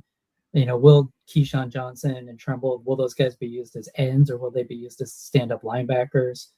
So we're really kind of curious, or will Syracuse kind of move around based on the opponent and deploy some different personnel to match opponent's scheme? And let's talk about that secondary because a lot of good players coming back. Samuel, Peel at corner, Perry and Long at safety. So looks like they've got a nice back unit. I think that's the strength of the defense, might be the strength of the team. Peel's probably the top NFL prospect of this group right now, as a guy that's getting talk about, round 2 talk. Interesting because he didn't play a lot of Georgia when he came in.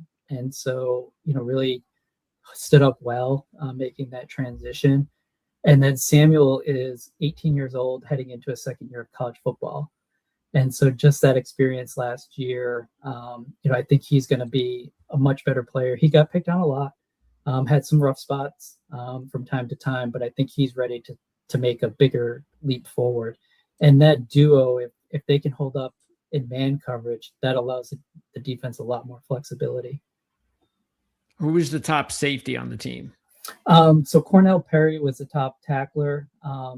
Brahim Long was the top tackler. Perry came on as kind of the guy that played over the tight ends. And then Davion Kerr has actually got a knack for the ball.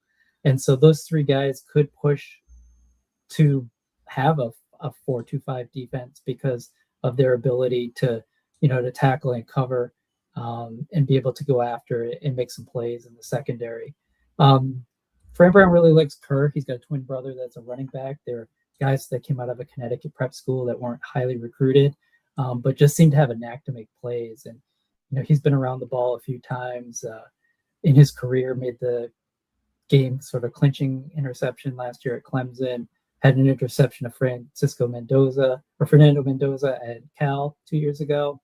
So, in 2 years at Syracuse, he's been able to make some plays in the secondary, and that's what a team like Syracuse is going to need. They're going to need to create more turnovers this year, and if they're going to want to get back to a bowl game. Who's the top portal addition in the secondary? Probably between Amari Snowden and Nazir Ward. Snowden came from Toledo as well. Ward was at Louisville originally, and then I think came from Western Kentucky. Those are two guys. Snowden didn't play a lot because he was injured, but he was originally at Wisconsin. And so they've been kind of talked about as filling in that second unit. Well, Tadarius Hughes is a true freshman from Florida. That's a guy that could emerge later in the season. He's one of Syracuse's top incoming freshman recruits there on the defense. Okay, so who would you rate as the top true freshman on defense? Would it be Hughes? It's probably Hughes, or it's tough to say because the edge rusher. I'm drawing a blank on his name. There's an edge rusher from Florida too, but I think he's going to be a little bit behind some of the other guys. So I think Hughes is a guy that could see more time, especially in a defensive rotation. Okay. And how special teams look? A couple of freshmen in here. Yeah. A lot of young players, kicking game. So Trip Woody was a transfer who was from Iowa who hadn't played. Missed 2 kicks all of last year. Pretty solid. Not a huge leg, but really consistent, 12-14 from field goal. So he should have the starting job locked up. The question will be punter. Jimmy Gregg, who comes out of Morgantown, West Virginia, was a 5-star punter. So one of the top punters in this class. He's got to replace Jack Stonehouse, who was a big weapon for Syracuse the last couple years. Hopefully Gregg can make the transition. I don't know who's behind him. It's probably a walk-on. So you gotta hope that this freshman's ready to handle the pressures of kicking in some, tough situations in college. Was Trip Woody on the team last year? He was, yep. He did take over the kicking job last year and was really solid. And probably the bright spot of Syracuse for the entire season with his play. Really surpassed expectations, came in, won the competition, and just earned the trust of Fran Brown. You could tell when Fran Brown trusts a player by how he will utilize them. And, he certainly had no problem calling on Woody to make some kicks. And then the return game, I think, will be interesting to see. I think you could see they talked about using Samuel as a punt returner. The Kerr brothers will get a look, and Tyleik Hill probably be the main kickoff returner. All right. So let's go back to where we started. And Syracuse, again, over 4.5. That's the line, minus 105. So all they got to do is win 5 games. And taking a look at the schedule, as I said, it's very interesting because they do get a break with the tougher games are at home. Louisville, SMU, Clemson, then Notre Dame. And then also they've got a stretch of those 3 road games in 4 weeks, no gimmies. So what did you think about the schedule? I think it's tougher than people think. You don't see a lot of ranked teams there, but the fact that you have the tougher games at home, usually it's harder to win on the road, especially a program like Syracuse, which isn't going to overwhelm with talent. So the question is, does Syracuse benefit by getting their tougher games at home, or, is it tougher because now instead of getting NC State or Boston College or Virginia at home, now you're on the road? Makes it tougher. Yeah. Yeah. I think that stretch, though, that Cal, Pitt, Connecticut, Virginia is really key for how the season will go for Syracuse. I think, anything less than 2-2, and you're going to struggle to make a bowl. If they can come out of that first stretch 4-1, I think you have to feel pretty good about what the season's going to look like and what the team looks like. I think Cal is a team that is a little bit underrated coming in to the season. Virginia had a really good year last year. There's a lot of question about their quarterbacks. So, it's with so much turnover in college football, it's tricky to project. But I think Syracuse has the opportunity and the makings of a team that can make a bowl game. Not going to be a great bowl game, but I think 6-6 is reasonable expectation for this squad. So you definitely put them over 4 then? I would, yeah. I think they've got enough talent. If Angeli's healthy, I think there's enough talent at the skill positions. I think he can make a difference. I think last year they were a bowl team if he stays healthy. I think he's a good enough quarterback that he's going to swing 2 or 3 of those games against teams that are very comparable to Syracuse. Yeah, that makes a lot of sense. Okay, so there you go. Syracuse, we'll see how things go. Hopefully the quarterback stays healthy. We hate it as football fans when quarterbacks, young, especially talented quarterbacks, get hurt. There's just not enough talented quarterbacks in football. So we need all the talent we can get to make things. Nobody wants to see bad backup quarterbacks. So, no. And especially Syracuse. That's right. They don't have to go that. Fans don't want to go through that again. But generally, the mood's got to be pretty good as far as the Fran Brown era. Would that be correct? Yeah, I think people were really disappointed last year with how things worked. But I think big picture, Syracuse fans look at even, landing a player like Calvin Russell in the midst of a 3-9 season says a lot about Fran Brown's ability to recruit and connect with players. And I think if you're a school like Syracuse, you have to be excited about someone who can do that, because you're not going to compete money-wise. And if you can have a player that holds, you hold off Miami and Michigan for a 5-star player, and that's a good sign that your coach is making some of these connections with players that go beyond NIL and dollar amounts that can allow you to be competitive moving forward. Yeah, no question. That's the thing about really good recruiters in college. I look at someone like, say, Sarkisian, and I think is one of the better recruiters in the country. And I can get you a really long way, but can you coach? Yeah. Can you win the big games? That's been Sark's problems over his career. Great recruiter, but can you win the big games? But when you're Syracuse at this level, you're like, oh, I don't care about the big games. Just get me to the big games. Right. Yeah. Yeah. I mean, you got to get to a point where you can get to 4 or 5 bowl games in a row before you can really start thinking about, all right, how do you get to compete for those college football playoffs and things like that. So, yeah, this is a big year for Fran and the program. So hopefully things go well and he can, make some of those steps back up forward. Before I let you go, Kevin, so what's Noon's Magician? So the blog was started. The guy, creator of the blog, drew back to Syracuse quarterback in the post-Donovan McNabb era, Troy Nunes. I remember him. Had a fantastic game. Syracuse played a wild game at Auburn, and Troy Nunes threw a late touchdown pass, and the color commentator, I think it was Todd Christensen, said Troy Nunes is an absolute magician. That was his line.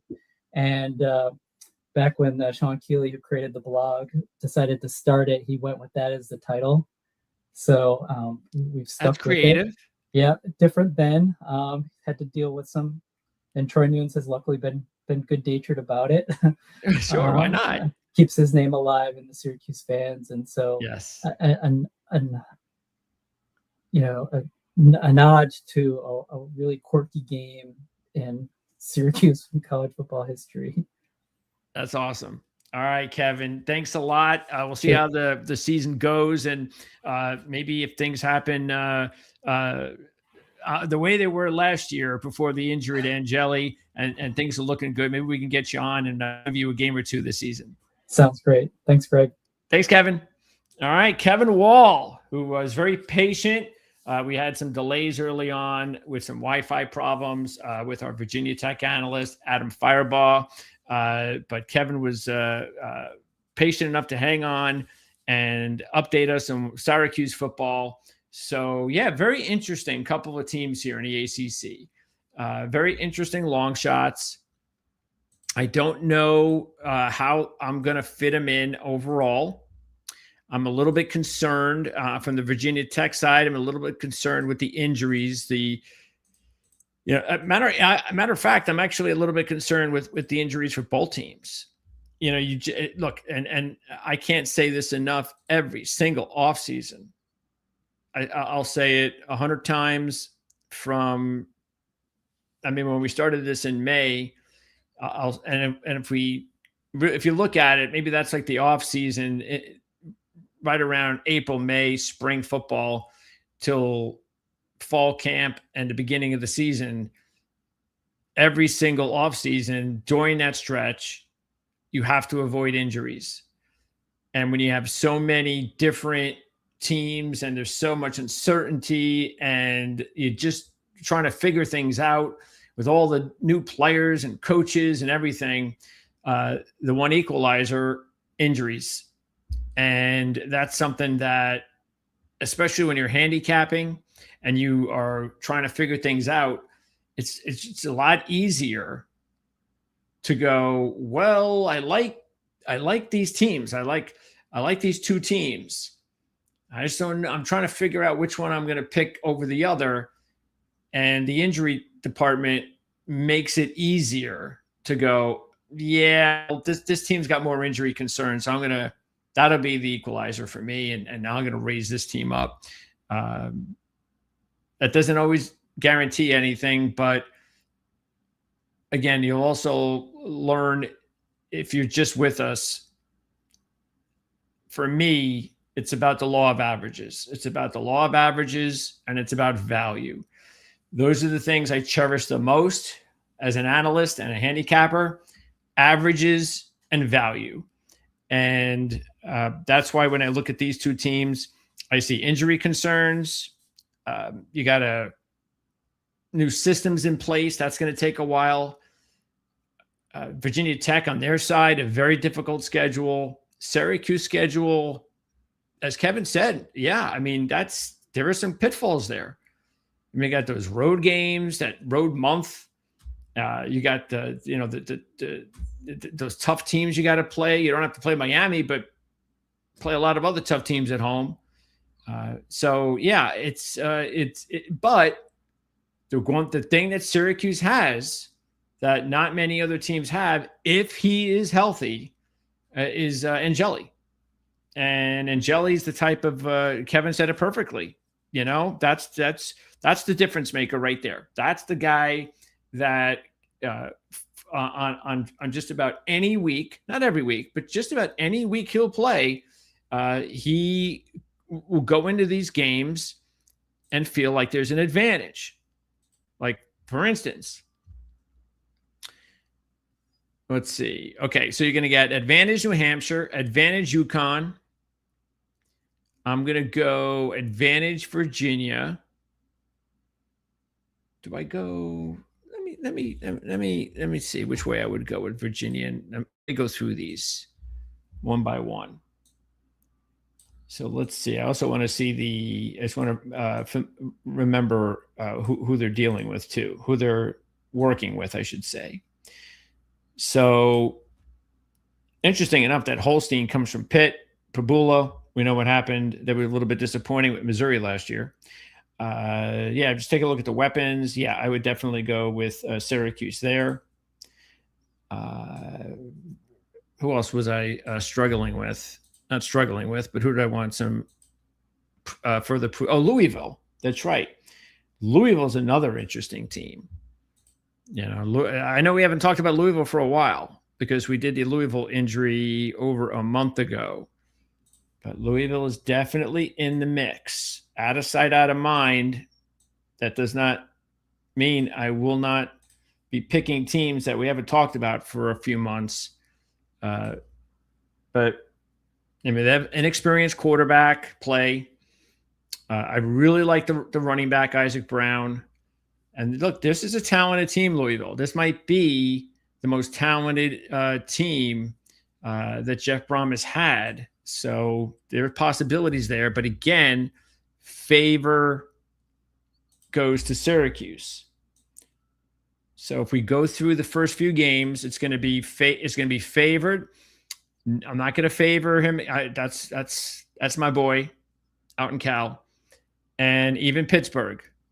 I mean, that kid, great freshman season. So, and it's on the road. So I'm not going to say there's a favorite there. So, and I'm not saying that the opposite side has an edge because the Cal game's at home. So I'm going to go edge New Hampshire, edge UConn, edge Virginia, edge Louisville, edge North Carolina, no edge SMU. You got to favor Jennings, even though it's at Syracuse. Edge over Clemson. At NC State, edge NC State, and definitely edge over Boston College. So really, it's just Notre Dame, NC State, SMU. That's it. There's only 3 teams on the schedule where you can that Syracuse would play this year where you're going to go, okay, Angeli is the second best quarterback in the game. And he's not by far with Jennings, and he's not by far with Bailey. So it's just Notre Dame is the one part. And look, Carr's a nice quarterback, and he beat out Angeli. I mean, they picked Carr over Angeli.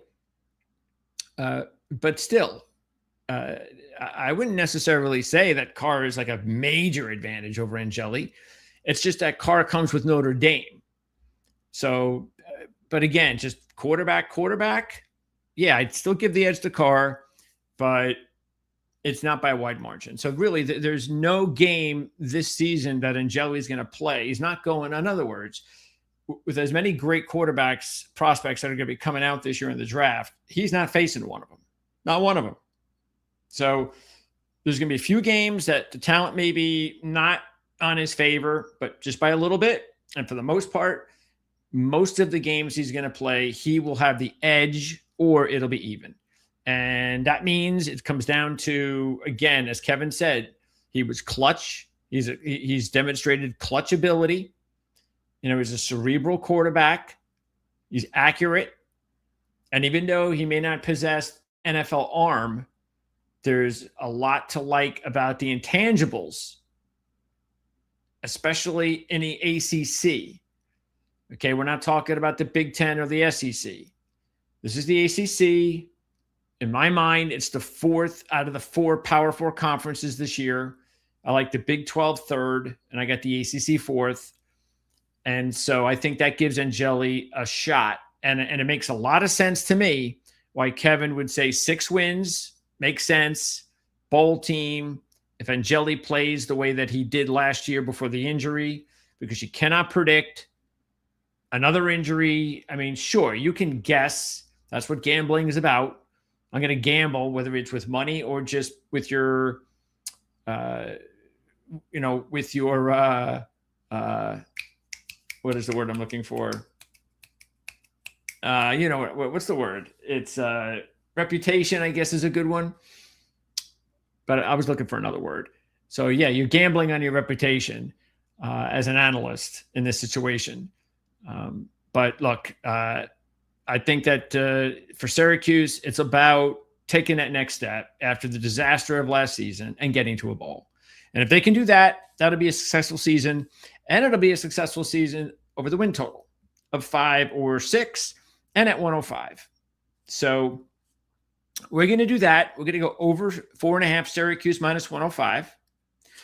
And with Virginia Tech, we are going to stay away from Virginia Tech because there's just too many questions about some key injuries and massive coaching changes, a lot of weird stuff going on in a positive way. But there's just a lot of unknowns.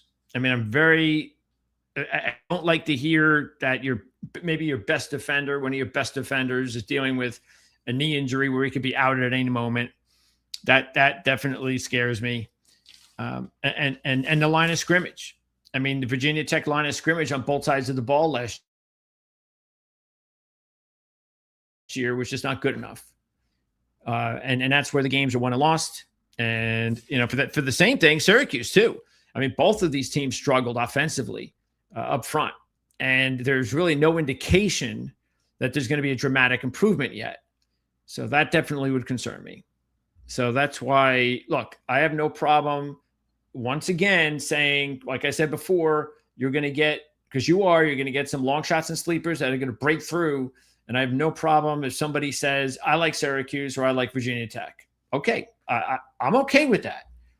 There are some teams that I wouldn't be okay with, but I would be okay with that. Let me see as we wrap things up. Let me see on the ACC side.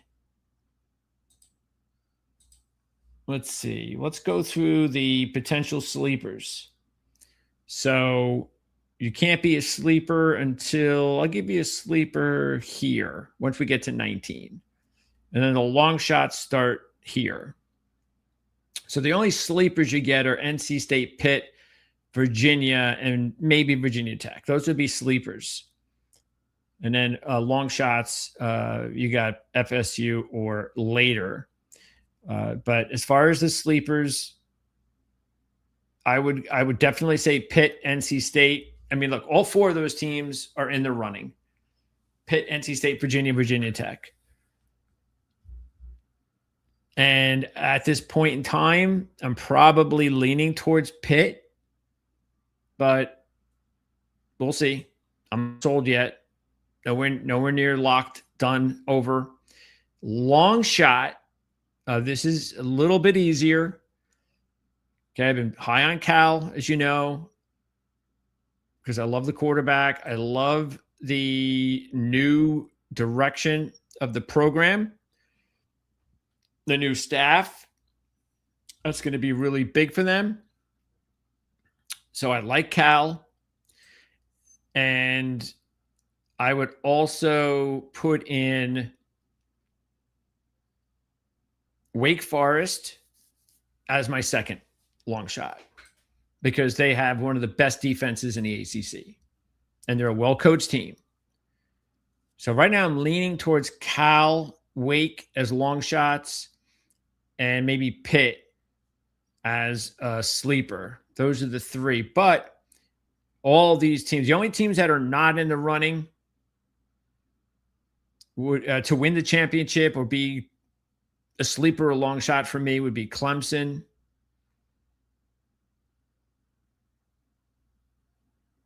probably Virginia Tech, because I'm not going to pick them as a sleeper more than likely. Again, just the schedule is just too tough. And there's too much competition for me to choose other teams. So I'd say Virginia Tech, Florida State. I'm not done yet evaluating Florida State, but right now they're on the outs.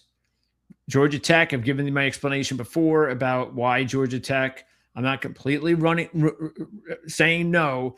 It's just that they were one of my top sleeper long shots last year, and they really let me down. It doesn't mean they can't do it this year. So I'm not. Again, these are not my predictions. I'm just giving you some initial observations. A lot of times I'll do this, and then all of a sudden, like a few weeks later, when I come up with my predictions, I'll make predictions, and it'll be like, well, wait a second, you didn't even mention that team. Or I thought you didn't like that team. Or I thought you loved that team. So that's all these are. Quick observations. Duke could be interesting. I don't think they're 88-1. I'll tell you that much. They're too well coached. Same thing with Syracuse. I think 150, that's again, they're not winning the ACC title. I'm just saying I like to use these numbers as a barometer of how these teams are being looked in their conference. And when Syracuse is being looked in the same vein, say as North Carolina, I don't know if North Carolina deserves that. I'm not going to rip North Carolina the way a lot of other people. They're an easy team to rip because everybody wants to rip on Belichick. But the problem is they're having so much off the field distraction with their GM, with the defensive coordinator who may not even be able to coach the first game. North Carolina is a team that could not look good early, but could get a lot better later. Now, that might be too late to win or be competitive for the upper parts, the upper tier of the ACC. Because a lot of times now, it used to be a given that you'd play those first 3 or 4 games non-conference, first 3 games non-conference, then you go ripping into your conference games. But nowadays, you're throwing in conference games early. So you can't just say, all right, it doesn't matter what happens in the non-conference. Let's just get to the conference games. But you can't really say that anymore. Stanford, they got a ways to go. And Boston College, they definitely should be at the bottom. I don't know what Bill O'Brien's going to do there. I don't know if he's going to survive another year. And then Miami, I don't think there's any doubt that they're going to win this conference. I have a strong opinion about them winning the national championship. They were my pick to win the national championship in the playoffs last year. Don't forget, they were a 10 seed or something like that. And they came really close to pulling it off. Changes, yes, but I'm a big Mensa guy, and they've got a lot of talented players coming back. So this is deserved. Question is, will it be SMU or Louisville? Who deserves to be rated second? And I don't know yet. I haven't made up my mind yet whether it's SMU or Louisville, but those are the 2 teams that I think deserve to be rated second. And then we're going to break it all down real soon. So, because the only team I haven't yet talked about and had someone interview that I really would like to interview, actually 2 of them, is North Carolina, Florida State. But that doesn't guarantee that I need to interview somebody in order to have all of the information that I need to make it an evaluation. So, because if I can't get it from an interview, then I'll just get it some other way. I'll just have to get it off the air and speak to somebody and just get some, even Steve Helwick, our guy who will be with us on Thursday. He's already been with us. He's going to be with us all season. His spot is every Thursday. He's going to preview the Mountain West and the Pac-12 this week. Then that's it for the Group of 6 predictions for Steve.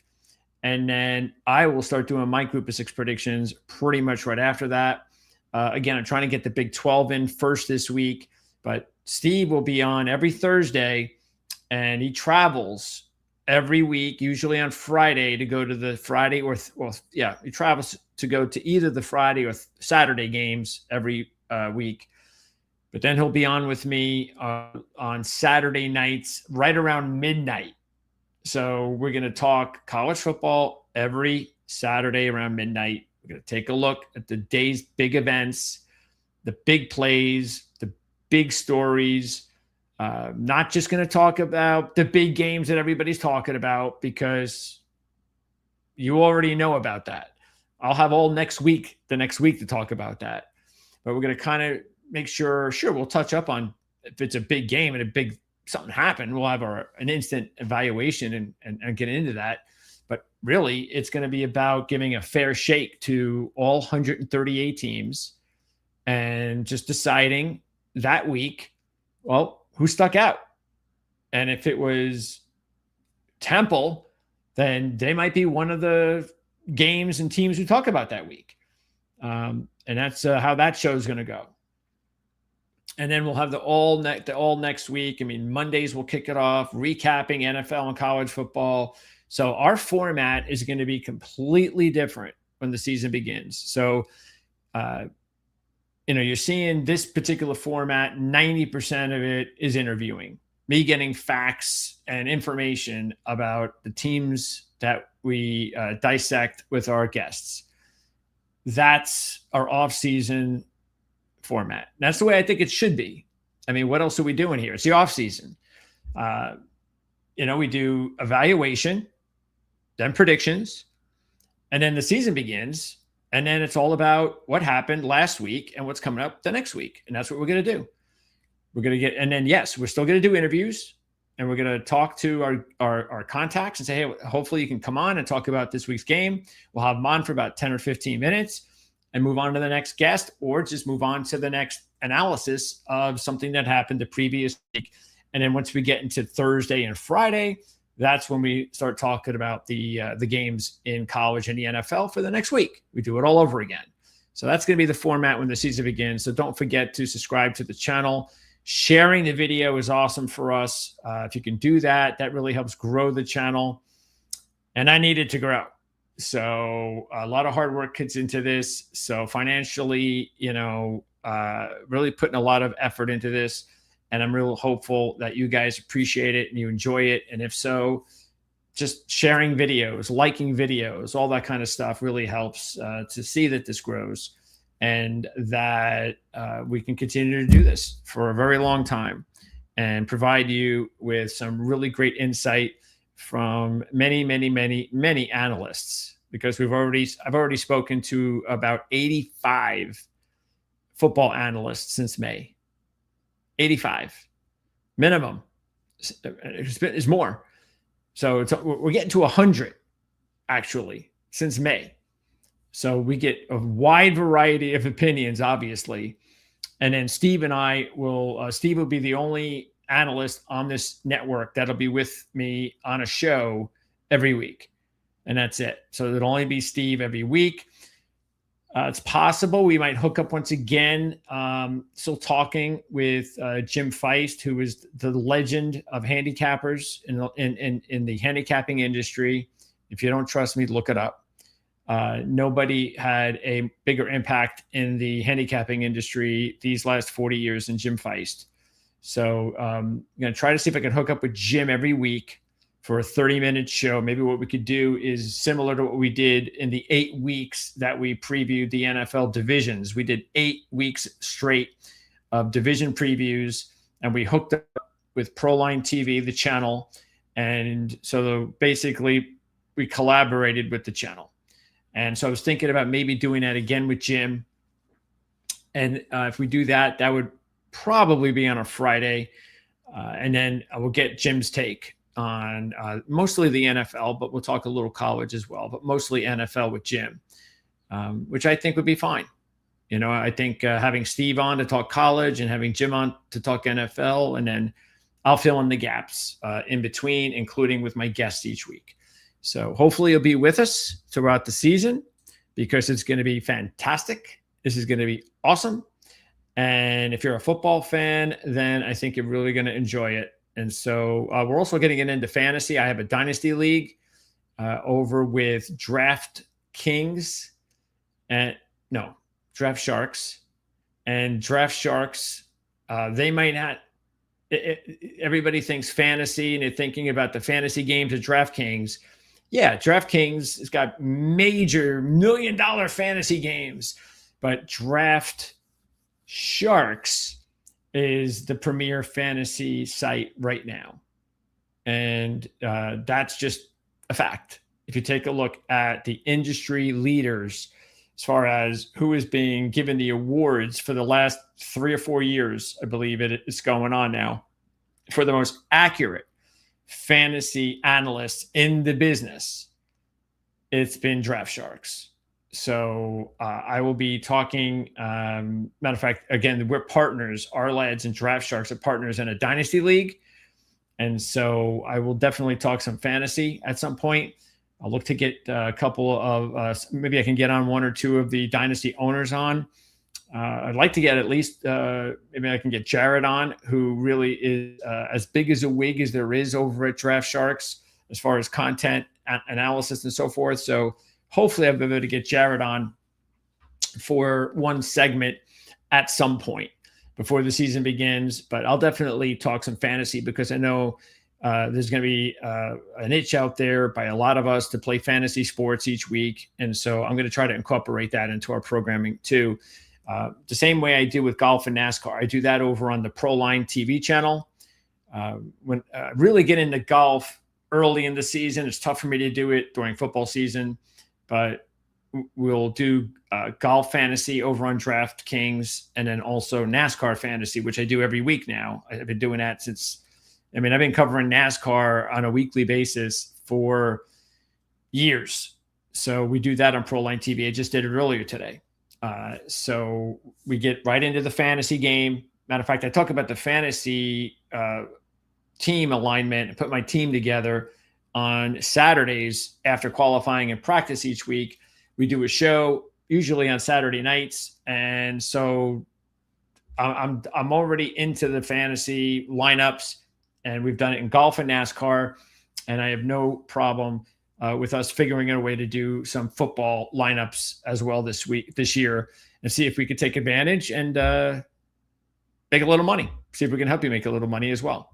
So we're gonna have a lot going on. Is the bottom line, and we hope you're here to watch it. So we'll see everybody again. Oh, just I'll let everybody know what our schedule's like.